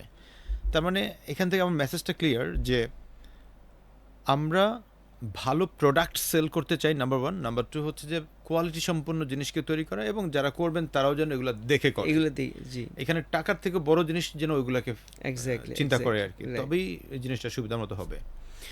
রাইট। মনির ভাই, আমি আরেকটা পডকাস্ট অবশ্য বলেছিলাম, আপনার যে কথাটার সঙ্গে ম্যাচ করেছে। আপনি বলেন যে 36,000 টাকা দিয়ে আপনি লাইফের প্রথম একটা কোর্স করেছেন, যেটা আপনাকে 20 বছর আগে, যেটা আপনাকে এখন অনেক গুণ, এর মধ্যে অনেক ফেরত দিছে। আমি যদি আমারটা বলি, ধরেন এআই নিয়ে আমি নিজেকে ইনভেস্ট করেছি প্রায় 12 লাখ টাকার মতো লাস্ট 2 বছরে। তো এই বছরে এসে প্রথম ট্রেনিং করালাম একটা কোম্পানিতে, বিকাশে। তো এরপর থেকে যখন জানান দিলাম যে ইয়েস, আমি এআই ইন্টিগ্রেটেড সেলস বা সেলস লিডারশিপ ট্রেনিং করাচ্ছি, এবং মানুষ অনলাইনে দেখছে আমাকে, এই পরিমাণ লাইন লেগে গেছে কাজের, স্বাভাবিক, কারণ আর কেউ নাই তো। তার মানে আমি 12 লাখ টাকা খরচ করেছি যেই 2 বছরে, আমার সেটা 1 মাসে 3 গুণ উঠছে।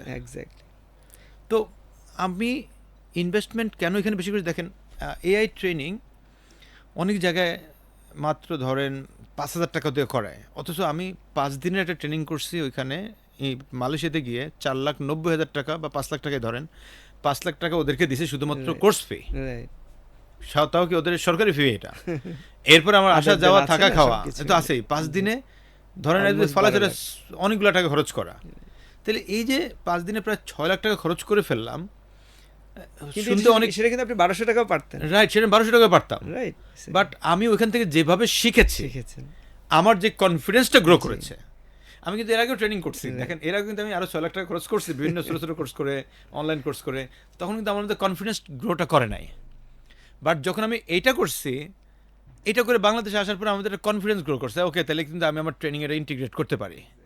অ্যাজ এ রেজাল্ট আমি কিন্তু কাজ শুরু করে দিয়েছি, এখন মানে কয়েক গুণ, মানে অনেক অনেক এত বেশি সারা যে এখন আপনি ফেরত দিতে হচ্ছে, রাইট, এমন একটা ব্যাপার। আমি অনেক কাজ ধরতে পারি না আর কি, দেয়ার আর সো মেনি ওয়ার্কস, অনেক ট্রেনিংকে আমার রিফিউজ করতে হচ্ছে।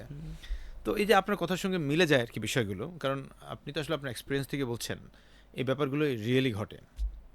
এবার যদি আমি আপনাকে বলতে চাই, তাহলে একটা জায়গায় যদি আমাকে বলেন, ছোটো হোক বড় হোক হোয়াট এভার, আইটি প্রোডাক্ট বা এ ধরনের কোর্স সেল করার ক্ষেত্রে যিনি সেলস করবেন, সেটা কল সেন্টার থেকে হোক, অর ওভার টেলিফোনে হোক, অথবা ফিজিক্যালি দিয়ে হোক, যেভাবে হোক না কেন, একজন সেলস প্রতিনিধি তার কোন 5টা গুণ এই সেক্টরে ভালো করতে হলে থাকাটা ম্যান্ডেটরি মনে করছেন আপনি?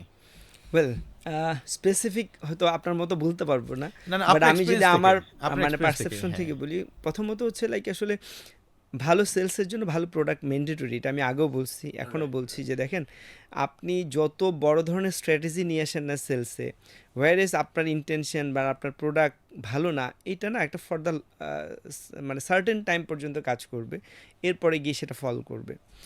তো এই জন্য সবসময় বলি যে ভালো প্রোডাক্ট একটা বিজনেসের জন্য সবচেয়ে ইম্পর্টেন্ট। তো এখন তাহলে টিম কি এখন করবে? ভালো প্রোডাক্ট তো আর আমি বানাতে পারবো না, তাই না, না যে ভালো প্রোডাক্ট দিন শেষে বানাতে হবে, কিন্তু সেলস টিম তো ভালো প্রোডাক্ট বানাবে না, সেলস টিম সেই ভালো প্রোডাক্টটা নিয়ে কাজ করবে। তাহলে সেখানে আসলে তার কি করণীয়? আমি যেটা বলি যে লাইক একটা সেলস টিম অবশ্যই তাকে প্রোডাক্ট নলেজটা ভালো থাকাটা সবচেয়ে ইম্পর্টেন্ট, রাইট? আমি যদি প্রোডাক্ট সম্পর্কে না জানি আর সেই ক্ষেত্রে আমি কথা বলি, তাহলে আমার কনফিডেন্স থাকবে না। সো প্রোডাক্ট নলেজ সবার প্রথম আপনাকে প্রোডাক্ট নলেজটাকে জানতে হবে খুবই ভালোভাবে, যে এই প্রোডাক্ট আসলে কীভাবে ইম্প্যাক্টফুল একটা কাস্টমারের জন্য, আমি যার সাথে কথা বলছি তার জায়গা থেকে সে আসলে এটা কতটুকু ভালোভাবে নিতে পারবে। সো এই প্রোডাক্ট নলেজটা থাকলে আলটিমেট তার কনফিডেন্ট বিল্ড করবেন, সে খুব কনফিডেন্টলি কথা বলবে। অ্যান্ড সেকেন্ড যে বিষয়টা সেটা হচ্ছে যে অবশ্যই তাকে এই সেলসের সাথে, আমাদের একটা সেলসের একটা টার্ম আছে লাস্ট, তাই না? লাস্ট L4 হচ্ছে আপনার কি বলতেছে যে হ্যাঁ লিসেন, হ্যাঁ না, ফার্স্ট হচ্ছে L4 লিসেন, হ্যাঁ, যে লাইক আমি তার কথাটা কত ভালোভাবে শুনছি। হ্যাঁ, এখন এই শোনার জায়গাটা যদি একটা কাস্টমার সেলস পার্সন হিসেবে আমি অনেক সময় আমরা করি কি, আমার কথা আমি বলে যাচ্ছি, হোয়ারেস আমি কাস্টমার কথাটা শুনলামই না। সো এই লিসেনের জায়গাটা প্রথম প্রায়োরিটাইজ। সেকেন্ড হচ্ছে আমি যদি অ্যাকনোলেজমেন্টের কথা বলি, দেখেন আমি কাস্টমার সেলস পার্সন হিসেবে আমি প্রথমে শুনলামও না এবং তার কথাটাকে মানলামও না, আমি শুধু আমারটাই বলছেন, আমার ইন্টেনশনই হচ্ছে তাকে সেল করা, তাহলে হবে না। সো এই লাস্টের ফার্স্ট এলে হচ্ছে লিসেন, অ্যান্ড আমার এতে হচ্ছে অ্যাকনোলেজমেন্ট বলতে যেটা বোঝানো হয় কাস্টমারকে বুঝা, অ্যাকচুয়ালি কাস্টমারটা কে, কি তার ম্যানার্স কি, সে আসলে কোন মাইন্ডসেটের, কারণ সবার মাইন্ডসেট কিন্তু সিমিলার না। তো এই মাইন্ডসেটটাকে রিড করাটা অনেক বেশি ইম্পর্ট্যান্ট, অ্যান্ড সেটা লিসেনিংয়ের মাধ্যমেই হয়। তো যখন আপনি ওটাকে অ্যাকনোলেজ করবেন, আপনি যদি শুরুতে ডিফেন্স করা শুরু করেন, আই থিঙ্ক সেই ক্ষেত্রে সেটা উল্টা বুমারাং হবে। সো আমরা যেটা বলি অ্যাকনোলেজমেন্ট আপনি করেন তাকে, হ্যাঁ সে যদি রঙও বলে তারপরে তার সাথে যান, আপনি পরে এটাকে বুঝাবেন কেন সে ঠিক আর রাইট ওর রং। সো সেই অ্যাকনোলেজমেন্টের জায়গাটাকে তাকে আগে মেক শিওর করেন, তারপরে গিয়ে আপনি তাকে আপনার কি বলে যে প্রবলেমটাকে সলভ করেন। 3 নম্বরে যে এস ফর সলভ, অর্থাৎ এবার আপনি যেটা করেন সেটা হচ্ছে এইবার সে যা কথা বলে, যদি আমি এটাকে আমার কোর্সের কথা হিসেবে বলি, লেটস সি আপনি আমাদের কাছে তো পর্যাপ্ত লিড আসে, এখন লিড আসার পরে আমার কাস্টমার, আমার টেলিসেলস এজেন্ট যে কাজ করতেছে সে খুব স্বাভাবিকভাবে প্রত্যেকটা কোর্সের নলেজ রাখে। এখন ধরেন আমাদের তো প্রায় 18টা কোর্স, এখন 18টা কোর্স সম্পর্কে তার ক্যারিয়ার ফিউচার সব কিছু কিন্তু সবার জানা সম্ভব না। সো আমরা প্রথমে বলি দেখো তুমি যে প্রোডাক্টগুলো নিয়ে কাজ করতে চাও তুমি সেটা বলো, অ্যান্ড সেটার উপর কনফিডেন্ট হও, যেটা তুমি পারো না সেটাকে স্কিপ করো, প্রয়োজনে সেটাকে অন্যকে দিয়ে দাও, এটা হচ্ছে দিস ইজ কল কনফিডেন্ট। এরপরে আমি বলবো যে কাস্টমারকে তুমি শোনো, প্রথমে ফোন দিয়ে তাকে তাকে তার সাথে একটা ভালো গ্রিটিংসে তার কথাটাকে শোনো, তার সাথে সময় আছে কি না, সে এখন সময় দিতে পারবে কি না, সে কোথায় আছে কী আছে সেটা। এরপরে গিয়ে তুমি তাকে অ্যাকনোলেজ করো, যদি তুমি তোমার কথা বলো সে কি বলছে তারটা শুনো, সে যেহেতু তার লিডটা দিয়েছে সে আসলে কি অনলাইনে করতে চাচ্ছে নাকি অফলাইনে করতে চাচ্ছে, তার কথা কি, সে কি আমাদের কোন কোর্সটা করতে আছে, তার কি সময় এনাফ আছে কি না, সে আমার কোর্স ফিটাকে বেশি বলছে কি না, এগুলো একটু শোনার চেষ্টা করো এবং সেই ক্ষেত্রে প্রশ্ন করার জায়গাটা করে রাখতে হবে। আমরা অনেক সময় করি কি দুইটা বিষয় ইউজ করি, একটা হচ্ছে আমরা কন্টিনিউয়াস বলে যাই, আইদার কাস্টমারকে কন্টিনিউয়াস শুনি, দুইটার কোনোটাই আবার কনসিস্টেন্সি রাখা যাবে না, কথায় কথায় তাকে ইয়েস নো বা তাকে ওই প্রেক্ষিতে একটা কোশ্চেন করা, ওই জায়গাটাতে রাখা, তাতে এটাকে বলে ইন্টারেক্টিভ সেশন। আপনি একটা ফোনে একতরফা বলছেন অথবা একতরফা শুনছেন, দুইটার কোনোটাই ভালো না। সো সেই জায়গা থেকে ইন্টারেক্টিভ পার্টে আপনি যখন আচ্ছা ঠিক আছে আমি তো অনলাইনে করতে আছি, এই অনলাইনে করতে চাচ্ছি বলার পরে কিন্তু সে আরেকটা সেন্টেন্সে চলে যাবে, অ্যান্ড এই অনলাইনে করতে চাচ্ছি বলার পরে আপনাকে কিন্তু একটু তাকে ব্রেক দিতে হবে, সরি স্যার তাহলে একটু ইন্টারাপ্ট করি, আচ্ছা আপনি কেন অনলাইনে করতে চাচ্ছেন, আপনি কি ঢাকার বাইরে থাকেন নাকি ঢাকার ভিতরে, তখন সে যদি বলে না আমি তো ঢাকার ভিতরে, তখন আমাকে কিন্তু বলতে হবে যে স্যার দেখেন আপনি যেহেতু অনলাইনে করতে আছেন ঢাকার ভিতরে থেকে, আমি কিন্তু আপনাকে প্রেফার করব বিফোর দ্যাট আপনি যদি কখনো কোর্স করতে চান আমাদের অ্যাটলিস্ট একটা অফলাইনে একটা কোর্স একদিন একটা ফ্রি ক্লাস হলো করে যেন। কেন? কারণ খুব স্বাভাবিক আমরা অনলাইনে অফার করছি, কিন্তু একটা বিষয়কে শেখার জন্য অনলাইনের চাইতে অফলাইনটা কিন্তু অনেক বেশি কমফোর্টেবল। সো আপনি এটা করতে পারেন। তো এই যে ইন্টারেক্টিভ সেশনটা এটা অনেক বেশি কাজে দেয়। এরপরে গিয়ে তাকে লাস্টলি ক্লোজিংয়ে যে তাকে সলিউশন দেয়া, যে অল ওভার তাকে আমি কি সলিউশনটা দিচ্ছি অ্যান্ড এটা তার জন্য কতটুকু ভ্যালুয়েবল। দেন প্রোডাক্ট কাস্টমার তো কিনবেই কাস্টমার জন্য, কিন্তু কাস্টমার দাড়ি পাল্লায় তুলে যে কোনো কিছু। আপনি যখনই কোনো কিছুকে সেলে নেবেন, ও এক পাশে টাকা দিবে, আরেক পাশে ওর চাহিদা দিবে। এই টাকা আর চাহিদায় ওর চাহিদার পাল্লা যদি ভারী না করে দিতে পারেন, তাহলে সে আপনার এখান থেকে কুইট করবে। এটা খুব স্বাভাবিক, তাই না? আপনি যেখানেই যাই, পাল্লা পাথরে এক পাশে টাকা দিয়ে আরেক পাশে আমি জিনিসটাকে একটু বেশি নেওয়ারই চেষ্টা করব। সো আমি একজন টেলিসেলস ম্যানেজার, আমি যদি ওই জায়গাটাতে তাকে সলিউশনটা ওইভাবে না দিতে পারি, এই যে আপনি এই পাশে এত টাকা রাখলেন আর এই পাশে আপনার সলিউশনটা কিন্তু তার চেয়ে কয়েক গুণ বড়। যেটা আমি বললাম যে আমি ক্রিয়েটিভিটি শুরু করেছি আজকে থেকে 2008-এ, কিন্তু আমি স্কিল ডেভেলপ করছি আজকে থেকে আরও 20-21 বছর আগে। অ্যান্ড ওই ইনভেস্টমেন্ট কিন্তু আজকের আমার দাঁড়িপাল্লা কোন জায়গায়। সো এই এই ভ্যালুটা যখন আমি বুঝাতে পারবো, তখন গিয়ে কিন্তু এর স্কোপ। যেমন আমি বলি, ওই যে একটু আগে আপনি একটা কথা বলেছেন যে ক্রিয়েটিভিটি আসলে কেমন, দেখেন এই ক্রিয়েটিভিটি থেকে বের হওয়া স্টুডেন্টস আজকে মাসে কোটি টাকা ইনকাম করে। কোটি টাকা মাসে, বছরে না। এই ক্রিয়েটিভিটি থেকে বের হওয়া স্টুডেন্ট আজকে মাসে লক্ষ টাকা ইনকাম করে ফ্রিল্যান্সিং করে। এই ক্রিয়েটিভিটি থেকে বের হওয়া স্টুডেন্টস বাংলাদেশের মোস্ট অফ দ্য রিনাউন্ড কোম্পানিতে জব করে। আবার এই ক্রিয়েটিভিটি থেকে বের হওয়া স্টুডেন্টস কিচ্ছু করে না, মানে কিছু সব করে না। চিত্রই আছে। হ্যাঁ, সব চিত্রই আছে। দোষটা কার? এটা না পার্সন টু পার্সন, কে কতটুকু এফোর্ট নিচ্ছে তার উপরে ডিপেন্ড করে। সো এই যে যখন যে আমার সাথে কমিউনিকেট করলো, তাকে যদি আমি সেই সলিউশনটা না দিতে পারি, যে লাইক আপনার এই ইনভেস্টমেন্টের এগেনস্টে বা এটার এগেনস্টে আপনার সমাধানটা কী বা আপনি কী পাচ্ছেন, সেটা যদি আমরা ঠিকভাবে করতে পারি, তাহলে এটা সেই ক্ষেত্রে আমরা সলিউশন দিলাম। অ্যান্ড লাস্টলি যেটা হচ্ছে, তাকে থ্যাঙ্কস দেওয়া একটা। অবশ্যই তাকে যে কোনো সিচুয়েশনই হোক, তার সাথে ভালো হোক খারাপ হোক, তাকে একটা থ্যাঙ্কস দিয়ে ক্লোজিং টানা এমনভাবে যে তার সাথে একটা সম্পর্ক তৈরি করা। আমি যেটা বলি অল অ্যাবাউট রিলেশনস। দেখেন আমার অফিসে স্টুডেন্ট এসে কোর্স করেও রিলেশন করা যায়, আবার আমি একটা ওভার ফোনেও কিন্তু একটা মানুষের সাথে আস্থার জায়গা তৈরি করে ফেলতে পারি। সো আমি যদি বলি যে লাইক আসলে কোন গুণটা একটা সেলস এজেন্টের থাকা দরকার, সেটা হচ্ছে রিলেশনশিপ ডেভেলপ করার একটা সিচুয়েশন। দেখেন আমরা কিন্তু চাইলে ওই অ্যাবিলিটি একটা অ্যাজ এ হিউম্যান বিং আছে, যেটা একটা এআই নাই। একটা এআই চাইলে রিলেশনস বিল্ড করতে পারে না, ইমোশন তৈরি করতে পারে না। কিন্তু এখন পর্যন্ত একটা মানুষের সাথে ইমোশন দেখিয়ে তার সাথে রিলেশন তৈরি করতে পারে। আর এই রিলেশন কী করে, একটা কাস্টমার আমাদের লাস্ট সার্ভেতে এসছে, আমাদের 32% কাস্টমার যারা 1 বছরের বেশি সময় পরে অ্যাডমিশন হয়েছে। সো 1 বছরের বেশি সময় পরে যে স্টুডেন্ট অ্যাডমিশন হলো, ও কীভাবে হয়েছে, এটা কিন্তু একটা অ্যাবাউট রিলেশনস। আমি অ্যাজ এ এজেন্ট, আমি যদি ওই কাস্টমারটাকে ফার্স্ট পিচে শুধু সেলসের কথা চিন্তা করি, তাহলে ওই কাস্টমার কিন্তু আমার কাছে সেকেন্ড ফোনও ধরবে না।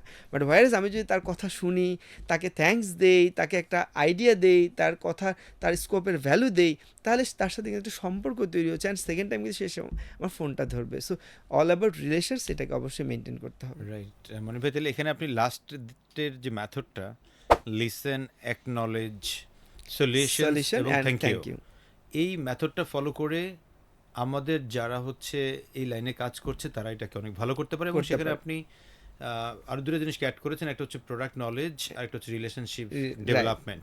Right, thank you so much. এবার একটা খুবই টাফ প্রশ্ন আমি অনেক ক্ষেত্রেই পাই, যে বলে যে ভাইয়া আমি তো ওভার টেলিফোনে সেল করতে চাই, কিন্তু আমি ধরেন মনির স্যারকে ফোন দিছি, উনি আমার প্রথমবার কথা শুনছে, দ্বিতীয়বার থেকে উনি আমার আর ফোন ধরে না। এই সকল ক্ষেত্রে আমি বিষয়টা কিভাবে সলভ করব? ওয়েল, খুবই চমৎকার। আমি মনে করি যে একটু আগে আমি যে কথাটা বললাম, যে আসলে মানুষ ফোন কখন ধরে না, যখন সে এটাকে অপ্রয়োজনীয় মনে করে, যখন সে এটাকে অনেক বেশি কমপ্লেক্স মনে করে, অথবা সে অনেক বেশি পেইনফুল মনে করে। আদারওয়াইজ যে কোনো মানুষ যে কোনো পর্যায়ে একটা ফোন ধরতে পারে, রাইট? আর এই আদারওয়াইজটা কখন হয়, যখন আপনি রিলেশনের জায়গা দেখাতে পারেন, যখন আপনি ট্রাস্টের জায়গা দেখাতে পারেন। লেটস সে আমি যদি বলি, আমার টেলিসেলস পারসন, সে যদি প্রথম কলে আপনাকে কল দিয়ে বলে, স্যার আপনি তো নাম্বার দিয়েছেন, আমাদের তো এই কোর্স আছে, আজকে এই অফার আছে, আপনি নেবেন কিনা। সেকেন্ড কলেও যদি বলেন যে স্যার আমাদের তো অফার শেষ হয়ে যাচ্ছে, নেবেন কি না। থার্ড কলেও যদি আপনার এই অফারই থাকে, তাহলে আপনি third call and fourth call কিন্তু আপনি আর ফোনটা ধরবেন না। কজ আপনার কাছে কোনো ভ্যালু আমি তৈরি করতে পারিনি, কোনো ট্রাস্ট আপনার কাছে আমি তৈরি করতে পারিনি। হোয়াইস এই কলটা যদি এরকম হইতো, ফার্স্ট কলে গিয়ে স্যার কেমন আছেন, আপনার নাম্বার তো পেয়েছি স্যার, আপনি কি আইটি সম্পর্কে কিছু জানতে চান, আমরা আপনি কিন্তু অনেকভাবে কোঅপারেট করতে পারি। আমাদের এখানে কোর্স করার কোনো প্রয়োজন নেই।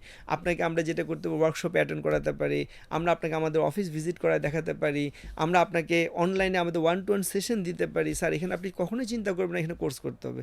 আপনার আইটি রিলেটেড যে কোনো কিছু জানতে হলে আপনি শুধু আমাদেরকে বলবেন, আমি আপনার সামনে হাজির হব অ্যান্ড আপনাকে আমি সাপোর্ট দিব, কারণ আমরা চাই নেক্সট জেনারেশন আপনারা প্রপার ওয়েতে টেকনোলজিটাকে জানেন। সো আপনি কি আমার নেক্সট ফোনটা ধরবেন না? না ধরে তো উপায় নেই, উপায় কারণ নেই। আপনি তো আমাকে এমনভাবে অফার করলেন যেন আমি অনেক জিনিস কি ফ্রি পেয়ে যাচ্ছি, হ্যাঁ, আমি ওয়ার্কশপে এক্স্যাক্টলি, যাইতে অ্যান্ড পারতেছি, ভালো জানতে কাজটাই পারতেছি। পাচ্ছেন। রাইট, এই জায়গাটা সঙ্গত কারণে আমার মধ্যে একটা আগ্রহ তৈরি হয়েছে যে পরে ফোন করলে রাইট, উনি উনি কিন্তু কিন্তু আমাকে আমাকে সেলের কথা বলবেন না, বরং রাইট আমাকে কোনো না কোনো অপরচুনিটি আমার গেইন হবে। সো এই যে মানুষ কিসের সাথে এঙ্গেজ হয় যখন সে অপরচুনিটি পায়, যখন সে ট্রাস্ট পায়। সো আমি অ্যাজ এ সেলস পারসন আমি কথা বলছি, হোয়ারেস আমি তাকে একটা থ্রেটের জায়গা তৈরি করে দিলাম, সে স্বাভাবিকভাবে আমাকে ব্লক করে দিবে, রাইট? সো আমরা তো এইটাই পারি না, আমরা তো এই কাজটাই করতে পারি না, আমরা তো রিলেশনই ডেভেলপ করতে পারি না। এখন ধরেন মনির ভাই, ধরেন কোনো একটা সেলসের মানুষ করতে পারে না, এই বিষয়টা বোঝে নাই, উনি এর আগে আপনার হয়তো বা আপনার আর আমার এই ধরনের সেশন দেখে নাই, সো এখন দেখলো, কিন্তু তারা প্রিভিয়াস হয়তো বা এরকম 10-20টা লিড এই টাইপের হয়ে গেছে, হয়ে গেছে। তাদের ক্ষেত্রে সে এখন এটা কিভাবে রিগেইন করতে পারে, ওই ওকে, কাস্টমারগুলো কিভাবে কানেক্ট করতে পারে? সো এটার অপশনটা হচ্ছে, ফার্স্ট অফ অল এখন হোয়াটসঅ্যাপ একটা ভালো আমাদের জন্য অপরচুনিটিস। আগে না একটা লিমিটেশনস ছিল, একটা ফোনে মেসেজ দেওয়া অর লাইক একটা ফোনে কলে যাওয়া। সো এখন হোয়াটসঅ্যাপ মানে মোর ইনটু ইজিয়ার। লাইক আপনি যেটা করতে পারেন সেই নাম্বারটাতে আপনি ফোন কলে না যেয়ে আপনি তার জন্য স্কোপ বানাতে পারেন যে স্যার লেটস সে আমাদের তো ওরকম একটা ওয়ার্কশপ হচ্ছে এআইয়ের উপরে, আপনার জন্য কিন্তু আমি একটা স্পেশাল সিট রাখছি, আপনি বাসায় বসেও করতে পারেন, রাইট?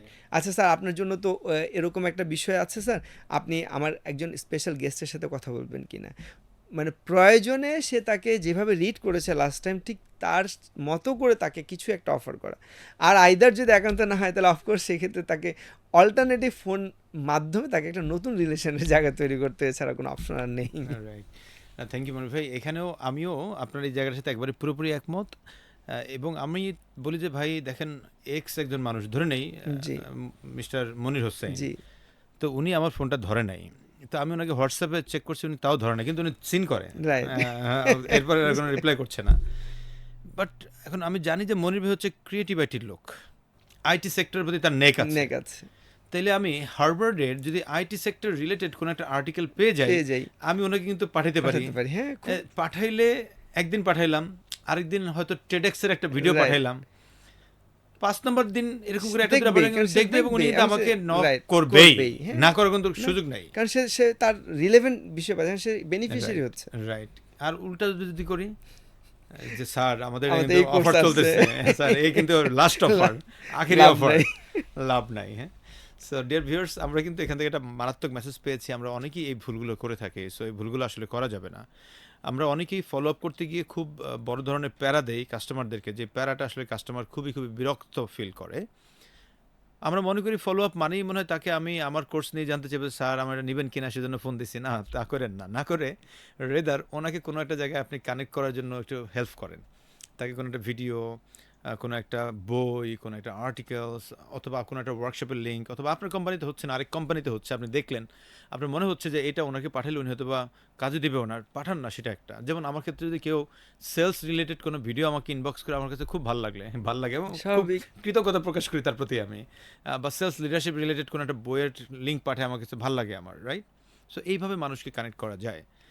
মনির ভাই, আমি যদি এবার আপনাকে আরেকটা প্রশ্ন করতে চাই, রিসেন্টলি আমি দেখলাম যে ধরেন আপনি তো ফ্রিল্যান্সিং শেখাচ্ছেন, সো ইদানিং অনলাইনে একটা ভিডিও খুবই ভাইরাল হয়েছে, তো উনি বলছেন যে পড়াশোনার মধ্যে ফ্রিল্যান্সিং করলে পড়াশোনাও হয় না, ফ্রিল্যান্সিংও হয় না।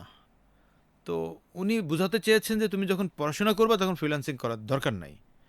অন দ্য আদার হ্যান্ড, আমরা যদি ইন্টারন্যাশনালি দেখি, পৃথিবীর প্রায় সবগুলো দেশেই যখন 18 বছর পার হয়ে যায় তাদেরকে আলাদা উদ্বুদ্ধ করা হয় যে তুমি পার্ট টাইম জব করো।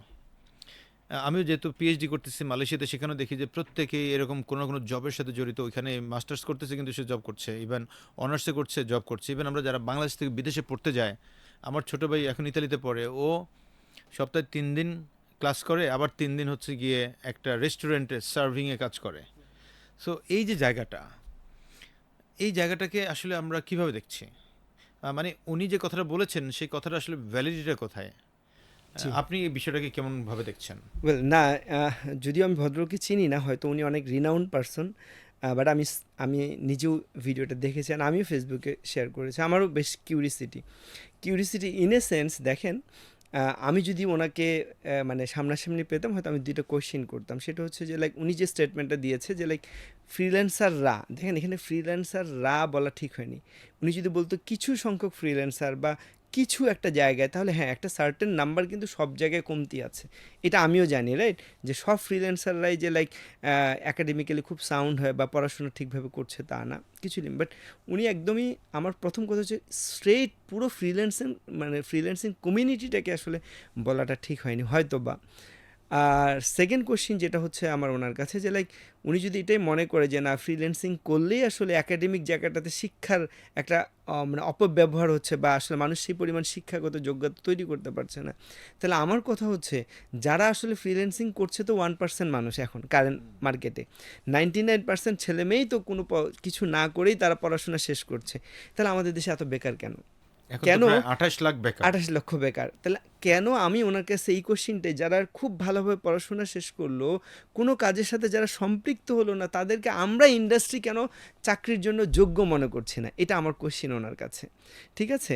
আর আরেকটা কোশ্চিন ওনার কাছে, যে গ্লোবালি আপনি যে কথাটা বললেন যে উনি কি গ্লোবাল আসপেক্টটা জানে কি না কারেন্ট অবস্থায়, যে গ্লোবালি যেখানে আসলে ফার্স্ট ওয়ার্ল্ড যেখানে আমরা বলছি, যারা অনেক বেশি সলভেন্ট, তাদের বাচ্চাদেরকেও কেন তারা আফটার ও লেভেল কমপ্লিট হলেই কেন তারা তাদের বাচ্চাদেরকে চাকরির জন্য উদ্বুদ্ধ করে, এবং অবশ্যই এটা ম্যান্ডেটরি, তাকে কোনো না কোনো চাকরি করে তার পড়াশোনা করে তাকে চালাবে, তাহলে ওখানে কেন এটা হচ্ছে? সো এইগুলো আসলে কোয়েশ্চেন অ্যাবাউট দ্যাট, লাইক আমি না এই জিনিসটা অনেক আগে রিয়েলাইজ করছি, বলে আমি যখন স্টুডেন্ট ছিলাম তখনই স্কিল ডেভেলপ করেছি, and তখন থেকে আমি জবের সাথে ইনভলভ। অ্যান্ড আমি সবসময় এনকারেজ করি সবাইকে যে একটা ছেলে বা মেয়ে যখন 18 ক্রস করে, তখন প্রত্যেকটা ছেলে মেয়ের অ্যাবিলিটি থাকে কাজের পাশাপাশি তার কিছু একটা পড়াশোনা করার। কারণ পড়াশোনায় আমি মনে করি এই এই মানে গ্র্যাজুয়েশনস লেভেলে একটা ছেলে মেয়ে যখন কাজ করবে অ্যান্ড পাশাপাশি পড়াশোনা করবে, তখন সে আরও অনেক বেশি ম্যাচিউরড হবে, তখন সে ইন্ডাস্ট্রি ওরিয়েন্টেড হবে, তখন সে ওর সফট স্কিলগুলো ডেভেলপ করতে হবে। তো আমরা তো সব সুযোগই হারাচ্ছি শুধু একাডেমির সাথে এঙ্গেজ হয়ে, বরং আমি তো উল্টো বলবো, প্রত্যেকটা ইউনিভার্সিটিতে এখন ম্যান্ডেটরি করা উচিত যে ইউনিভার্সিটি তুমি পড়ছো, পাশাপাশি তোমার এত ঘন্টার পার্ট টাইম জবের অ্যাটলিস্ট এক্সপিরিয়েন্স থাকতে হবে, আইদার তোমাকে আমরা সার্টিফিকেট দিব না। আমি উল্টো এই জায়গাটাতে মেক শিওর করার কথা বলবেন। এটা যদি হয় ফ্রিল্যান্সিং, তাহলে তো এটা অনেকগুলো পজিটিভ। প্রথমত হচ্ছে ফ্রিল্যান্সিং তো এটা স্কিল না, ফ্রিল্যান্সিং করতে গেলে আপনাকে স্কিল হতে হবে।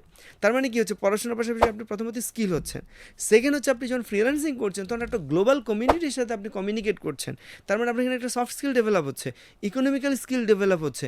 অ্যান্ড ওই ফ্রিল্যান্সারটাই হয়তো পড়াশোনা শেষ করতে করতে আমার মতন একজন অন্টারপ্রেনারশিপ শুরু করবেন, একটা পর্যায়ে সে হয়তো একটা বড় প্রতিষ্ঠান দাঁড় করে যেখানে আরও হাজার ছেলেমেয়ের চাকরির সুযোগ। তাহলে আমরা তো এখানে সব কিছুকে বন্ধ করলাম। যেখানে আমরা জব পাচ্ছি না, সেখানে আমরা তো আরও বেশি উদ্বুদ্ধ করব পড়াশোনার পাশাপাশি তুমি এখনই এই জায়গাগুলোতে নিজেকে এঙ্গেজ করো। সো আমি জানি না উনি কোন পারসেপশন এই কথা বলছে, যেহেতু সেই ভিডিওর আগে বা পরে কথা ছিল না, বাট আমি এতটুকু মনে করি যে এখন সময় এসছে ঘুরে দাঁড়ানোর, এবং এখন সময় প্রত্যেকটা ছেলে মেয়ের আফটার 18 কোনো না কোনো কাজের সাথে নিজেকে সম্পৃক্ত করা, যেগুলো স্পেশালি গ্লোবালি কাজ করা যায় সেরকম কাজের সাথে নিজেকে ইনভলভ করা। মনির ভাই, আমরা এটার সঙ্গে একটা অফ টপিকে আপনাকে একটা প্রশ্ন করতে চাই। এটা আমার মনের মধ্যে একটা প্রশ্ন আর কি। আমি যেটা দেখি যে আমাদের এই সেক্টরটাতে, আইটি সেক্টরটা নিয়ে যারা কাজ করেন, আমি নাম বলছি না, এমন কয়েকটা প্রতিষ্ঠান, ওনারা যখন কোনো ভিডিও বানায় তখন পার্টিসিপেন্টদেরকে ওনারা তুমি তুমি করে কথা বলে, যে তোমরা এটা শিখবা, তোমরা এটা করো, তুমি করে কথা বলে। হ্যাঁ, তো আমরা যারা বাংলাদেশ সাবকন্টিনেন্ট, হ্যাঁ এটা ইন্টারন্যাশনালি ইউ মানে তো সবই বোঝায়, তুমি বোঝা আপনি বোঝায়, কিন্তু আমি যখন বাংলায় বলছি তখন কিন্তু আর তুমি আপনি আলাদা জিনিস। তো আপনিও তো টিচার, এলএনএ শিখিয়েছেন, গ্রাফিক ডিজাইন, বা আপনার বিভিন্ন ইনস্ট্রাক্টরও শেখায়। কোনটা আসলে অ্যাপ্রোপ্রিয়েট, এটা আমি এমনিতেই বলছি, এটা আমি যে কোনটাকে সাপোর্ট করতেছি ব্যাপারটা এরকম না, আমি কোনটার পক্ষেও না বিপক্ষেও না, নিউট্রালি প্রশ্ন করছি যে আসলে তুমি করে বলাটা বিষয়টাকে আমরা কিভাবে দেখছি। ওয়েল এটা আসলে মানে মানে সিচুয়েশন মানে ভ্যারি করে অনেকটা। আমার জায়গা থেকে যদি আমি বলি, আহ, একটা পার্সনকে আপনি সম্বোধন করাটাই, এটা এখন পর্যন্ত স্টিল আমাদের কান্ট্রি, আমাদের কালচার সম্পর্কে যদি আপনি মনে করেন, তাহলে এখন অবধি যে কোনো জায়গায় আপনি মানে সম্বোধনটাই সবচাইতে সবার কাছে গ্রহণযোগ্য। সো আপনার সেই কাজটাই করা উচিত যেটা মানে সর্বগ্রহণযোগ্য, আপনি যত বড় মানুষই হন না কেন। সো তুমিটা হয় কখন? যখন আমি একটা রিলেশনসের জায়গায় যেতে পারি, তাই না? অ্যান্ড বিফোর দ্যাট আসলে তুমিটা অনেক বেশি কমপ্লেক্স। আপনি যদি খুব স্ট্র্যাটেজিক্যাল হন, আপনি যদি মনে করেন আপনি একটা নিউট্রাল গ্রাউন্ডে থাকতে চান, তাহলে অবশ্যই আপনার উচিত হচ্ছে যে কোনো জায়গায় তুমির জায়গায় আপনি বলে সম্বোধন করাটা। এটার কিছু পজিটিভ দিক আছে। যারা ছোট তারাও হয়তো শাই ফিল করলেও তারা অ্যাটলিস্ট এতটুকু ফিল করে যে আপনি একটা ম্যানার্সফুল পারসন অ্যান্ড আপনি আমাকেও রেসপেক্ট দেখাচ্ছেন। আর যখনই তুমিতে চলে যায় তখন না আসলে সুযোগটা থাকে না। তখন ওই জায়গাতে কিছু মানুষ আপনাকে একটু নেগেটিভলি হলেও নিতে পারে যে তুমি কে আমাকে তুমি বলার, ঠিক আছে? সো আমি মনে করি যদি আপনি একটু ট্রিকি হন, অন্য কথা বাদই দিলাম, আপনি ম্যানার্সের জায়গা থেকে অন্য জায়গাটা বাদ দিলাম, যদি আপনি একটু ট্রিকি হন, আপনি যদি অপরচুনিটি গেইন করতে চান, তাহলে সেই জায়গায় তুমির জায়গায় আপনি বলাটাই এখন পর্যন্ত আমাদের কালচারে এটাই বেস্ট আমার কাছে মনে হয়। থ্যাংক ইউ মনির ভাই। আমিও অনেক জায়গায় কথা বলে দেখেছি আর কি, যে আসলে তুমি বললে তারা কিভাবে দেখে। যদিও কেউ কেউ মনে করছে যে তুমি বললে অনেক কাছের হয়ে যায় বা হয়। আমি অনেক জেনজিকে দেখেছি। জেনজি তো হচ্ছে আমাদের এখন তুমি বলার লোক, মেবি যারা বলছেন কিন্তু target তারাই করে, এক্সপেক্ট করে আপনি তারাই শুরুতে। রিয়াক্ট করছে আর কি। Right. তারা বলছে যে আসলে আমি তো, উনি আমার তুমি করে বলবে কেন? কেন? আমার বাবা মা আমাকে বলুক সেটা ভিন্ন Right, কথা, right. আমার ফ্রেন্ড বলবে, উনি তো আমার কেউ না। এক্স্যাক্টলি, এই জন্য বললাম রিলেশন, এটা সিচুয়েশন ম্যাটার। তার আগ রাইট পর্যন্ত আপনি থাকাটাই সবচেয়ে শ্রেয়। Right right. এখন আমার ক্লোজ ডোরে ঢুকে গেছে, হ্যাঁ, আমার একটা ব্যাচ হয়ে right, গেছে, হ্যাঁ। তখন সেটা তখন আমি বললাম সেটা ডিফারেন্ট গেম। বাট যখন আমি একটা মাছ পিপলের কাছে, মাছ পিপলের কাছে আমি লিখছি বা বলছি বা কোনো একটা বিষয়, সেখানে তুমি করে বলাটা। যেমন আমরা একটা স্ট্র্যাটেজি ফলো করি, আমাদের ক্লাসে যে স্টুডেন্টস টিচাররা যে ক্লাস নেয়, আমাদের সব টিচাররাই স্টুডেন্টসকে স্যার করে সম্বোধন করে না আপনি করে সম্বোধন করে, ও ঠিক আছে? very কোনো good. ক্লাসেই টিচাররা কিন্তু স্টুডেন্টসকে তুমি বলে না, বলার সুযোগ নেই যতক্ষণ না একটা লেভেলে যায় বা যাওয়ার সুযোগ থাকে, তার আগ পর ইভেন আমরা দেখছি ম্যাক্সিমাম ফেয়ারওয়েলে তখন পর্যন্ত স্টুডেন্টস আপনি এবং স্যার বলে সম্বোধন করে স্টুডেন্টসকেও। ও ভেরি গুড। মানে টিচাররাই কি স্টুডেন্টকে স্যার ডাকে? না, টিচাররা বলছে, টিচাররা স্টুডেন্টসকে স্যার বলছে, টিচাররা মানে স্টুডেন্টকে মেন্টরিং, স্যার হ্যাঁ বলে? স্টুডেন্টসকে স্যার বলে। মানে এ তো আরেকটা কঠিন জিনিস আপনি আমাকে ঠিক বললেন, আছে, আমি তো হ্যাঁ, প্রথম still এখন শুনলাম পর্যন্ত ভাই। এই কালচারটা আমাদের মানে আপনার মেন্টর মেন্টর স্টুডেন্টকে স্যার ডাকে, ডাকছে, আপনি করে স্যার বলে, বলছে। হ্যাঁ স্যার না আপনি। ওহো, তাহলে তো অন্যরা হচ্ছে যে পুরা তো রিভার্স, মানে কি উল্টাটা। হ্যাঁ, ও ভাই। হ্যাঁ, আমরা এটা কেন ফলো করি? বিকজ আমরা চাই যে স্টুডেন্টসটা ও কনফিডেন্ট থাকুক, ও হ্যাঁ তুমি তো কমফোর্ট, বাট ওই কমফোর্টনেসটা আমরা শুরুতে দিতে চাই না কেন? কারণ এখনই শুরুতে যদি আমি তুমি বলি, দুইটা পারসেপশন তৈরি এখানে। কজ আমাদের যে ক্লাসটা এটাতে বয়স থেকে অনেক বয়স থেকে ছোট বয়সেরও ছেলে মেয়ে থাকে, অ্যান্ড সেখানে একটা গরমিল হয়। অ্যান্ড সেকেন্ড যে বিষয়টা হয়, আমরা আপনি করে সম্বোধন করলে স্টুডেন্টসরা আরও মোর রেসপেক্টফুল হয়, রাইট হ্যাঁ, তুমি করে বলার চাইতে। রাইট। তো সুবিধা নেয়, তুমিতে বেশি সুবিধা নেয়। আর আমরা যখন আপনি বলছি তখন একটা ডিস্টেন্স থাকে, কথা শুনে রেসপেক্ট করে, বললে এটাকে ইয়ে করে। তো আমরা এই স্ট্র্যাটেজিটা ফলো করি এই জন্য যে টিচাররা, প্রত্যেকটা টিচার আপনি ক্লাসে গেলে দেখবেন যে টিচাররা আপনাকে আপনি করে বলছে, এবং পাশাপাশি শুধু আপনি না, আপনাকে স্যার হিসেবে সম্বোধন করছে। মাই গুডনেস, এটা আরো এক্সট্রা অর্ডিনারি আর কি। তাহলে তো আমি প্রশ্নটা সঠিকভাবেই করছি আর কি। না হতো। না, কারণ আমার কাছে মনে হয় যে আসলে হুট করে কাউকে তুমি করে বলাটা আসলে শোভনীয় না আর জি। কি, বাংলাদেশের পার্সপেক্টিভ। জি, জি, ইন্টারন্যাশনাল সেটা ডিফারেন্ট গেম, অন্য একটা হিসাব। ইভেন আমাদের যে সাবেক প্রেসিডেন্ট বদরুদ্দোজা চৌধুরী, উনি বলছিলেন একজন বাদাম বিক্রেতাকেও আপনি করে বলা সম্বোধন উচিত, তাই হওয়া উচিত। এবং এটা একটা নর্মস ইনফ্যাক্ট বা ম্যানারিজমের মধ্যেই পড়ে। কারণ আপনি একজন মানুষকে চিনেন না জানেন না, দুম করে আপনি তাকে তুমি করে বলতেছেন, ভাই সেটাই। কেন, ওয়াই? যাই হোক, আমরা যদি এবার আরেকটা জায়গায় চলে যাই, মনে ভাই আমরা প্রায় শেষের দিকে, যদিও এআই বা আর্টিফিশিয়াল ইন্টেলিজেন্স একটা মারাত্মক ডিসরাপশন শুরু করেছে। আপনারা যে গ্রাফিক্স ডিজাইনের কাজ করান, আমি এর মধ্যে একটা কোম্পানিকে ট্রেনিং করাচ্ছিলাম, সুপারস্টার গ্রুপকে। তো ওইখানে আমরা এআই ফর কর্পোরেট প্রফেশনালস শিখিয়েছিলাম, আমি এবং আরেকজন ট্রেনার, ওনার নাম হচ্ছে প্রফেসর MS সোবাহান, উনি ঢাকা সিটি কলেজের প্রফেসর। তো আমরা দুজনে মিলে শিখিয়েছি। তো এখন ওইখানে 3 জন ডিজাইনার ছিল সুপারস্টার গ্রুপের। তো ওনারা না একটু শঙ্কিত, যদিও ট্রেনিংয়ের পরে আবার ঠিক হয়ে গেছে। সো শঙ্কার জায়গাটা হচ্ছে যে ডিজাইনার হিসেবে এআই যেরকম ডিসরাপশন শুরু করে দিচ্ছে, 1 মিনিটে ভিজিটিং কার্ড বানায় দেয়, বানায় দিচ্ছে একটা ব্যানার ডিজাইন করে দেয়, তাইলে আসলে ডিজাইনারের রোলটা কোথায়? কোথায়? এবং এটার ফিউচার মার্কেটটা কোথায়, বা বিং এ ডিজাইনার সে এখন তাহলে কীভাবে এটাকে অ্যাডপ্ট করবে? রাইট, এই প্রশ্ন আপনার কাছে। ওয়েল না, খুবই ইম্পর্ট্যান্ট আসলে। আর্টিফিশিয়াল ইন্টেলিজেন্স এমনই একটা ফ্যাক্ট হয়ে দাঁড়াচ্ছে যে লাইক এটা ডে বাই ডে একটা ট্রিমিন্ডাস লেভেলের ইমপ্রুভমেন্ট আসছে। তো এখন এটা চ্যালেঞ্জ ডেফিনেটলি আছে, এটাকে আমাদের অ্যাকনোলেজ করতেই হবে যে এআই একটা বড় থ্রেটস, স্পেশালি বাংলাদেশের মতন ওভার পপুলেটেড কান্ট্রিতে। কেন? কারণ হচ্ছে যে লাইক আমি যে কাজটা একটা মানে অ্যাজ এ হিউম্যান বিং আমি একটা পার্সনকে দিয়ে আমি যে কাজটা করাতে পারছি, 100টা লোকের কাজ হয়তো একটা এআই উইদিন শর্ট টাইম করে দিচ্ছে, এটাও আমরা দেখছি, রাইট? এখন কথা হচ্ছে যেরকম থ্রেটস, আবার ক্ষেত্রবিশেষে সেটা অনেক বড় চ্যালেঞ্জও আছে, এই অপরচুনিটিও বটে। কিভাবে? আমি যদি আপনাকে বলি যে দেখেন, ডিজাইন এআই বানিয়ে দিচ্ছে, বাট ইমোশন ক্রিয়েট করতে এখন পর্যন্ত পারে না। ইমোশনের জায়গাটা না এখন, ধরুন আপনি যদি আমি বলি টেলিসেলসের ক্ষেত্র, এআই নট অনলি যে লাইক আপনার শুধু ডিজাইনে, এআই এভরিওয়্যার। এখন ডক্টর প্রেসক্রিপশন আপনি চাইলে একটা টেস্ট করালেন, আইসা শুধু প্রেসক্রিপশনটা আপনার রিপোর্টটাকে চ্যাট জিপিটিতে দিয়ে দেন, ও যে পরিমাণ ডেসক্রাইবলি যেভাবে আপনাকে রিপোর্ট মেডিসিন দিচ্ছে, আমার মনে হয় একটা ডক্টর বাংলাদেশে এটা দেয় না। কিন্তু তাহলে কেন এরপর আমরা ডক্টরের কাছে যাচ্ছি? এটা একটা ট্রাস্ট, ইমোশন অ্যান্ড আদার দেন আসলে ভুল আর ঠিক, এই জায়গাটার মধ্যে এখন পর্যন্ত অনেক বড় গ্যাপ আছে। সো আমরা যদি ডিজাইনে বলি, আমি তো মনে করি যে আগে একটা ডিজাইন তৈরি করতে একটা ডিজাইনারের যে পরিমাণ কষ্ট করতে হইতো, এখন এটা মোর ইন্টু ইজিয়ার লাইক ডিজাইনারের জন্য। বাট যে ডিজাইনার না, তার জন্য কিন্তু এটা স্টিল কমপ্লেক্স। আমি কি বুঝাতে পারছি? আপনি মনে করছেন যে আপনি এআই দিয়ে ডিজাইন বানাচ্ছেন, বাট ডিজাইনের না কিছু গ্রামার আছে, গ্রামার কিন্তু আপনার জানা নেই, ওইটা কিন্তু সে করে দিচ্ছে বলে যে এটা পারফেক্ট হচ্ছে তা না। আপনার কিন্তু একটা ডিজাইন কমপ্লিট হওয়ার পরেও কিছু চাওয়া থাকবে, যে চাওয়াটা আর আপনার এআই করতে পারবে না। সো এই জায়গাতে আমি যেটা মনে করি, হ্যাঁ ডিজাইনারের সংখ্যার চাহিদাটা কমে আসবে, কিন্তু যারা ভালো ডিজাইন করবে ওদের জন্য এই এআইটা অনেক বেশি ইজি হবে, যে লাইক আরও ভালো কাজ করার ক্ষেত্রে।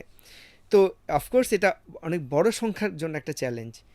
আর সেকেন্ড যে বিষয়টা বলছি, যে এই এআই প্রতিদিনই যেহেতু চেঞ্জ হচ্ছে, আমাদেরকে আমার পরামর্শ কথা যদি বলেন, তাহলে এই মুহূর্তে আমরা করবোটা কি? করণীয় এতটুকু, এআইকে আপনাকে ব্যবহার করতে হবে, ব্যবহার করা জানতে হবে। যদি কেউ এআইকে ইগনোর করার চেষ্টা করে, যে না আমি এআই কেন করবো, এআই আমাকে খেয়ে ফেলতেছে, আমি এআইকে খেয়ে ফেলবো, এরকম কোনো চিন্তা নিয়ে যদি আমরা মানে চলার চেষ্টা করি, তাহলে এটা আমাদের জন্য অনেক বড় চ্যালেঞ্জ হয়ে যাবে। অ্যান্ড এই জন্য আমাদেরকে অনেক বেশি ইনোভেটিভ হইতে হবে, আমাদেরকে আরও অনেক বেশি ইনোভেশন প্রিপেয়ার করতে হবে। আদারওয়াইজ আমাদের মতন এরকম ওভার পপুলেটেড কান্ট্রি অনেক বড় চ্যালেঞ্জে অবশ্যই পড়ে যাবে। কারণ আমি যদি বলি, দেখেন আমাদের টেলিসেলসে কাজ করতেছে প্রায় 55 জন। আমরা অলরেডি এআই এজেন্ট নিয়ে কাজ করছি, কিভাবে এআই এজেন্টকে ডেভেলপ করে। আমার ফেসবুক কমিউনিকেশন, আমার প্রায় 12 জন মেয়ে কাজ করে শুধু ফেসবুকে রিপ্লাই দেওয়ার জন্য। সো আমি যদি একটা প্রপার এআই এজেন্ট আমি যদি ট্রেন করে নেই, তাহলে আমার তো ওই রিপ্লাইটা তো খুব সহজেই একটা এআই দিয়ে দিচ্ছে, আমার 12 জনের কাউকেই দরকার না, বরং আরও ফাস্টার হবে। সো এটা তো চ্যালেঞ্জ। তাহলে ওই মেয়েগুলো কী করবে? তাহলে তাদেরকে কিন্তু অন্য অল্টারনেটিভটা চিন্তা করতে হবে। আমার টেলিসেলসে যে কথোপকথনের জায়গাটা, সেখানেও কিন্তু এআইকে আমরা ইনজেক্ট করতে পারছি। তো এই জায়গাগুলো যেগুলোতে আসলে এআই ডিরেক্টলি ইনভলভ হয়ে যাচ্ছে অ্যান্ড খুব প্রপারলি করছে, সেই জায়গাগুলোর কিন্তু একটা শিফটিং তৈরি হবে নেক্সট 5 ইয়ার্সে। লাস্ট আইএলওর একটা রিপোর্ট বলতেছে নেক্সট 5 ইয়ার্সে 60% কাজ শিফটিং হবে। 60%। সো 60% কাজ যদি শিফটিং হয়, তাহলে আপনি কোন চেয়ারে বসে আছেন, এটা কিন্তু আপনাকে বিবেচনা করতে হবে যে আমার চেয়ারটা কতটুকু রিস্কি জন্য, তাহলে আমার কি করণীয় সেটা আপনাকে ডিজাইন করতে হবে।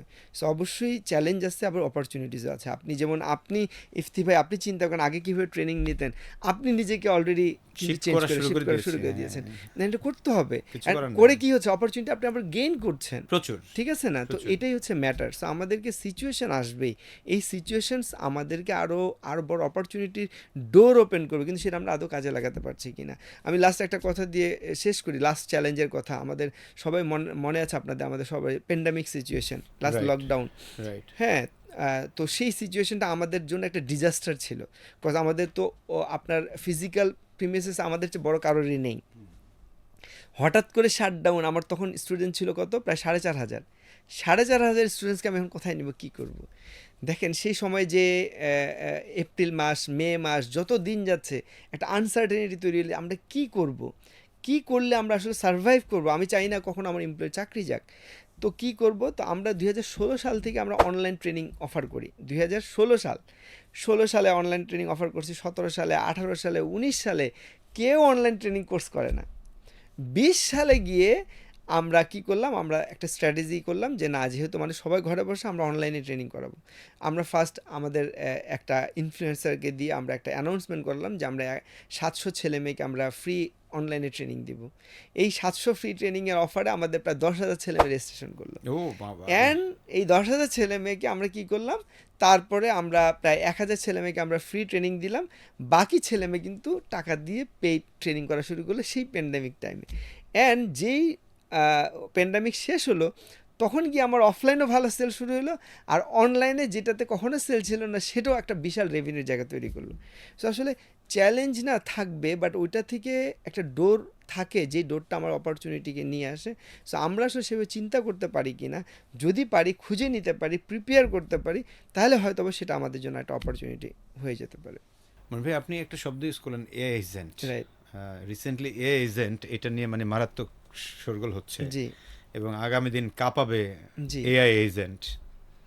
সো এআই এজেন্ট বলতে আমরা যদি সহজে বুঝি যে এমন কোনো একটা সফটওয়্যার লাইক কিছু, যে কিনা আমাদের নিয়মিত কিছু টাস্ক আছে, যেটা এআই এজেন্টকে যদি আমি ট্রেন করে ফেলি, সে নিজেই করবে। সে নিজেই করা শুরু করে দিবে। জি। সাপোজ কোথাও মেল পাঠানো, মেলে হুম, রিপ্লাই হুম, দেওয়া, হুম, আমার ইনবক্সে রিপ্লাই করা, হুম, আরও অনেক কাজ। অনেক কাজ।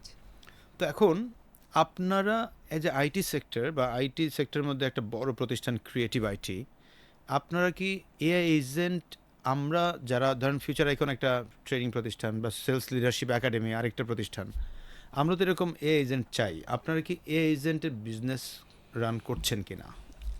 হ্যাঁ, মানে আমরা যে এআইয়ের বিষয়টা বলছি, আসলে আমরা যদি আমাদের নিজেকে সেভাবে অ্যাডপ্ট না করি বা পরিবর্তনটা না আনি, তাহলে আমাদেরকেও খুঁজে পাওয়া যাবে না, খুব স্বাভাবিক। সো এআই এজেন্ট নিয়ে কাজ করা বা এআই ডেভেলপমেন্ট, এটা একটা আমাদের খুব ম্যান্ডেটরি পার্ট এখন। সো খুব স্বাভাবিক যে যেহেতু এটা একটা ইম্পর্ট্যান্ট বিষয়, সো আমাদেরকে এই জায়গাটাতে কনসেন্ট্রেট করতে হচ্ছে। অ্যান্ড অলরেডি আমরা কাজ শুরু করেছি। Very good. অ্যান্ড একটা এআই এজেন্ট অ্যাকচুয়ালি আমার জন্য শুধু না, একটা এআই এজেন্ট এটা গ্লোবালি আমরা এটাকে কাজ করাতে পারবো। আমি যখন একটা টুলস ডেভেলপ করছি, সে শুধু যে আমার কাজটা করে দিবে তা কিন্তু না। আমি যদি একটা রিসোর্স পিপুল প্রিপেয়ার করি, লেটস সে আমি একটা সেলস পিপুল তৈরি করলাম আমার ঘরে, সে কিন্তু আমার পারপাস সার্ভ করবে। বাট একটা সফটওয়্যার, একটা টেকনোলজি শুধু যে তখন আমার জন্য কাজ করবে তা না, বরং আমি মোর ইন্টু আরও অন্য মানুষগুলোকেও এটা সুবিধাটা দিতে পারবো। And this is Y already আমরা এআই এজেন্ট অ্যান্ড আদার দেন অন্যান্য বেশ কিছু টেকনোলজি নিয়ে কাজ করছি, যেটা হয়তো বা ফার্দার ফিউচার আমরা অন্যদেরকে এই বিষয়টা নিয়ে সহযোগিতা করতে পারবো। ও ভেরি গুড, তাহলে তো খুবই ভালো। Thank you so much Monir ভাই, লম্বা একটা সময় আপনার সাথে কথা হয়েছে। যদি আমাদের ক্লোজিং রিমার্কস হিসেবে আজকের যারা আমাদেরকে দেখছেন তাদের উদ্দেশ্যে আপনি ক্লোজিং রিমার্কসে কিছু বলতে চান? সো থ্যাংক ইউ ইফতি ভাই, আপনাকেও এখানে আমাকে ইনভাইট করার জন্য। আমি আপনাকে এবং আপনার সেলস লিডারশিপ একাডেমিকেও থ্যাংক ইউ জানাই, এই জায়গায় এসে কথা বলতে পারে। আসলে আমি যেটা মনে করি যে লাইক একটা এরকম পডকাস্ট শুধু আমাকে না, আমার জন্য না, একটা কমিউনিটির জন্য অনেক বেশি ইম্পর্ট্যান্ট। কজ আসলে শেখাটা সবচেয়ে বেশি ইম্পর্ট্যান্ট। আমরা যত বেশি শিখতে পারবো, তত বেশি ইম্প্যাক্ট তৈরি করতে পারবো। আমাদের নলেজের ঘাটতি আমাদেরকে অনেক বেশি পিছিয়ে দেয়। সো অবশ্যই আমি মনে করি যে আপনাদের এরকম পডকাস্টগুলো আমাদের পরবর্তী জেনারেশনসকে আরও বেশি এম্পাওয়ার করবে, অনেক বেশি এফেক্টিভ করবে, যেটা আলটিমেটলি আমাদের কান্ট্রি ডেভেলপমেন্টে অনেক বেশি একটা সুবিধা তৈরি করবে। সো ধন্যবাদ আপনাকে। আপনাকেও ধন্যবাদ এবং কৃতজ্ঞতা এভাবে বলার জন্য। আমরা চাই আপনাদের মতো যারা লেজেন্ডারি মানুষ, iconic figure in Bangladesh contribute করছেন হিউজ, আপনাদের মাধ্যমে আরও অনেক মানুষ সেবা পাক, সেই জায়গাটাকে যাক, এটাই আমাদের প্রয়াস থাকে। সো ডিয়ার ভিউয়ার্স, আপনারা যারা দেখছেন, মনির ভাইয়ের অনেকক্ষণ যাবত আমরা অনেকগুলো কথা শিখেছি, জেনেছি এবং আমরা সমৃদ্ধ হয়েছি নিশ্চয়ই। এই সমৃদ্ধটা শুধু নিজের কাছে রাখলেই চলবে না, এটা আপনি আরও অন্যদের মাঝেও ছড়িয়ে দিবেন এই প্রত্যাশা করছি। আমাদের এই ভিডিওটা একেবারেই কপিরাইট ফ্রি, আপনি জাস্ট এইটাকে ডাউনলোড করে আপনার মতো করে ইউজ করতে পারবেন। আমরা এই ভিডিওটাকে মিনিমাম 5 বার দেখার জন্য আমি সবসময় বলি আপনাদেরকে। কেন? কারণ হচ্ছে একবার দেখাতেই সব দেখা হয়ে যায় না, সেজন্য মিনিমাম 5 বার দেখবেন এবং এই দেখে নিজেও ইমপ্লিমেন্ট করবেন, অন্যদেরকে উদ্বুদ্ধ করবেন। এখানে আমরা চেষ্টা করেছি যে আইটি সেক্টরের অনেকগুলো বিষয় নিয়ে কথা বলতে, কীভাবে কাস্টমার হ্যান্ডেল করা যায়, কীভাবে কাস্টমারকে প্রপোজ করা যায়, কীভাবে আবার যেই কাস্টমার আমার ফোন ধরবে না তার সাথে কথা বলা যায়, কমিউনিকেট করা যায়, অনেকগুলো কোর বিষয় নিয়ে আমরা কথা বলেছি, এআই নিয়ে কথা বলেছি। সো আই বিলিভ এই পডকাস্টটা আপনাকে অনেক সমৃদ্ধ করবে। আমরা নতুন কোনো পর্বে আবার আসবো নতুন কোনো অতিথিকে নিয়ে। সেই পর্যন্ত আমাদের সাথে থাকুন। আল্লাহ হাফেজ।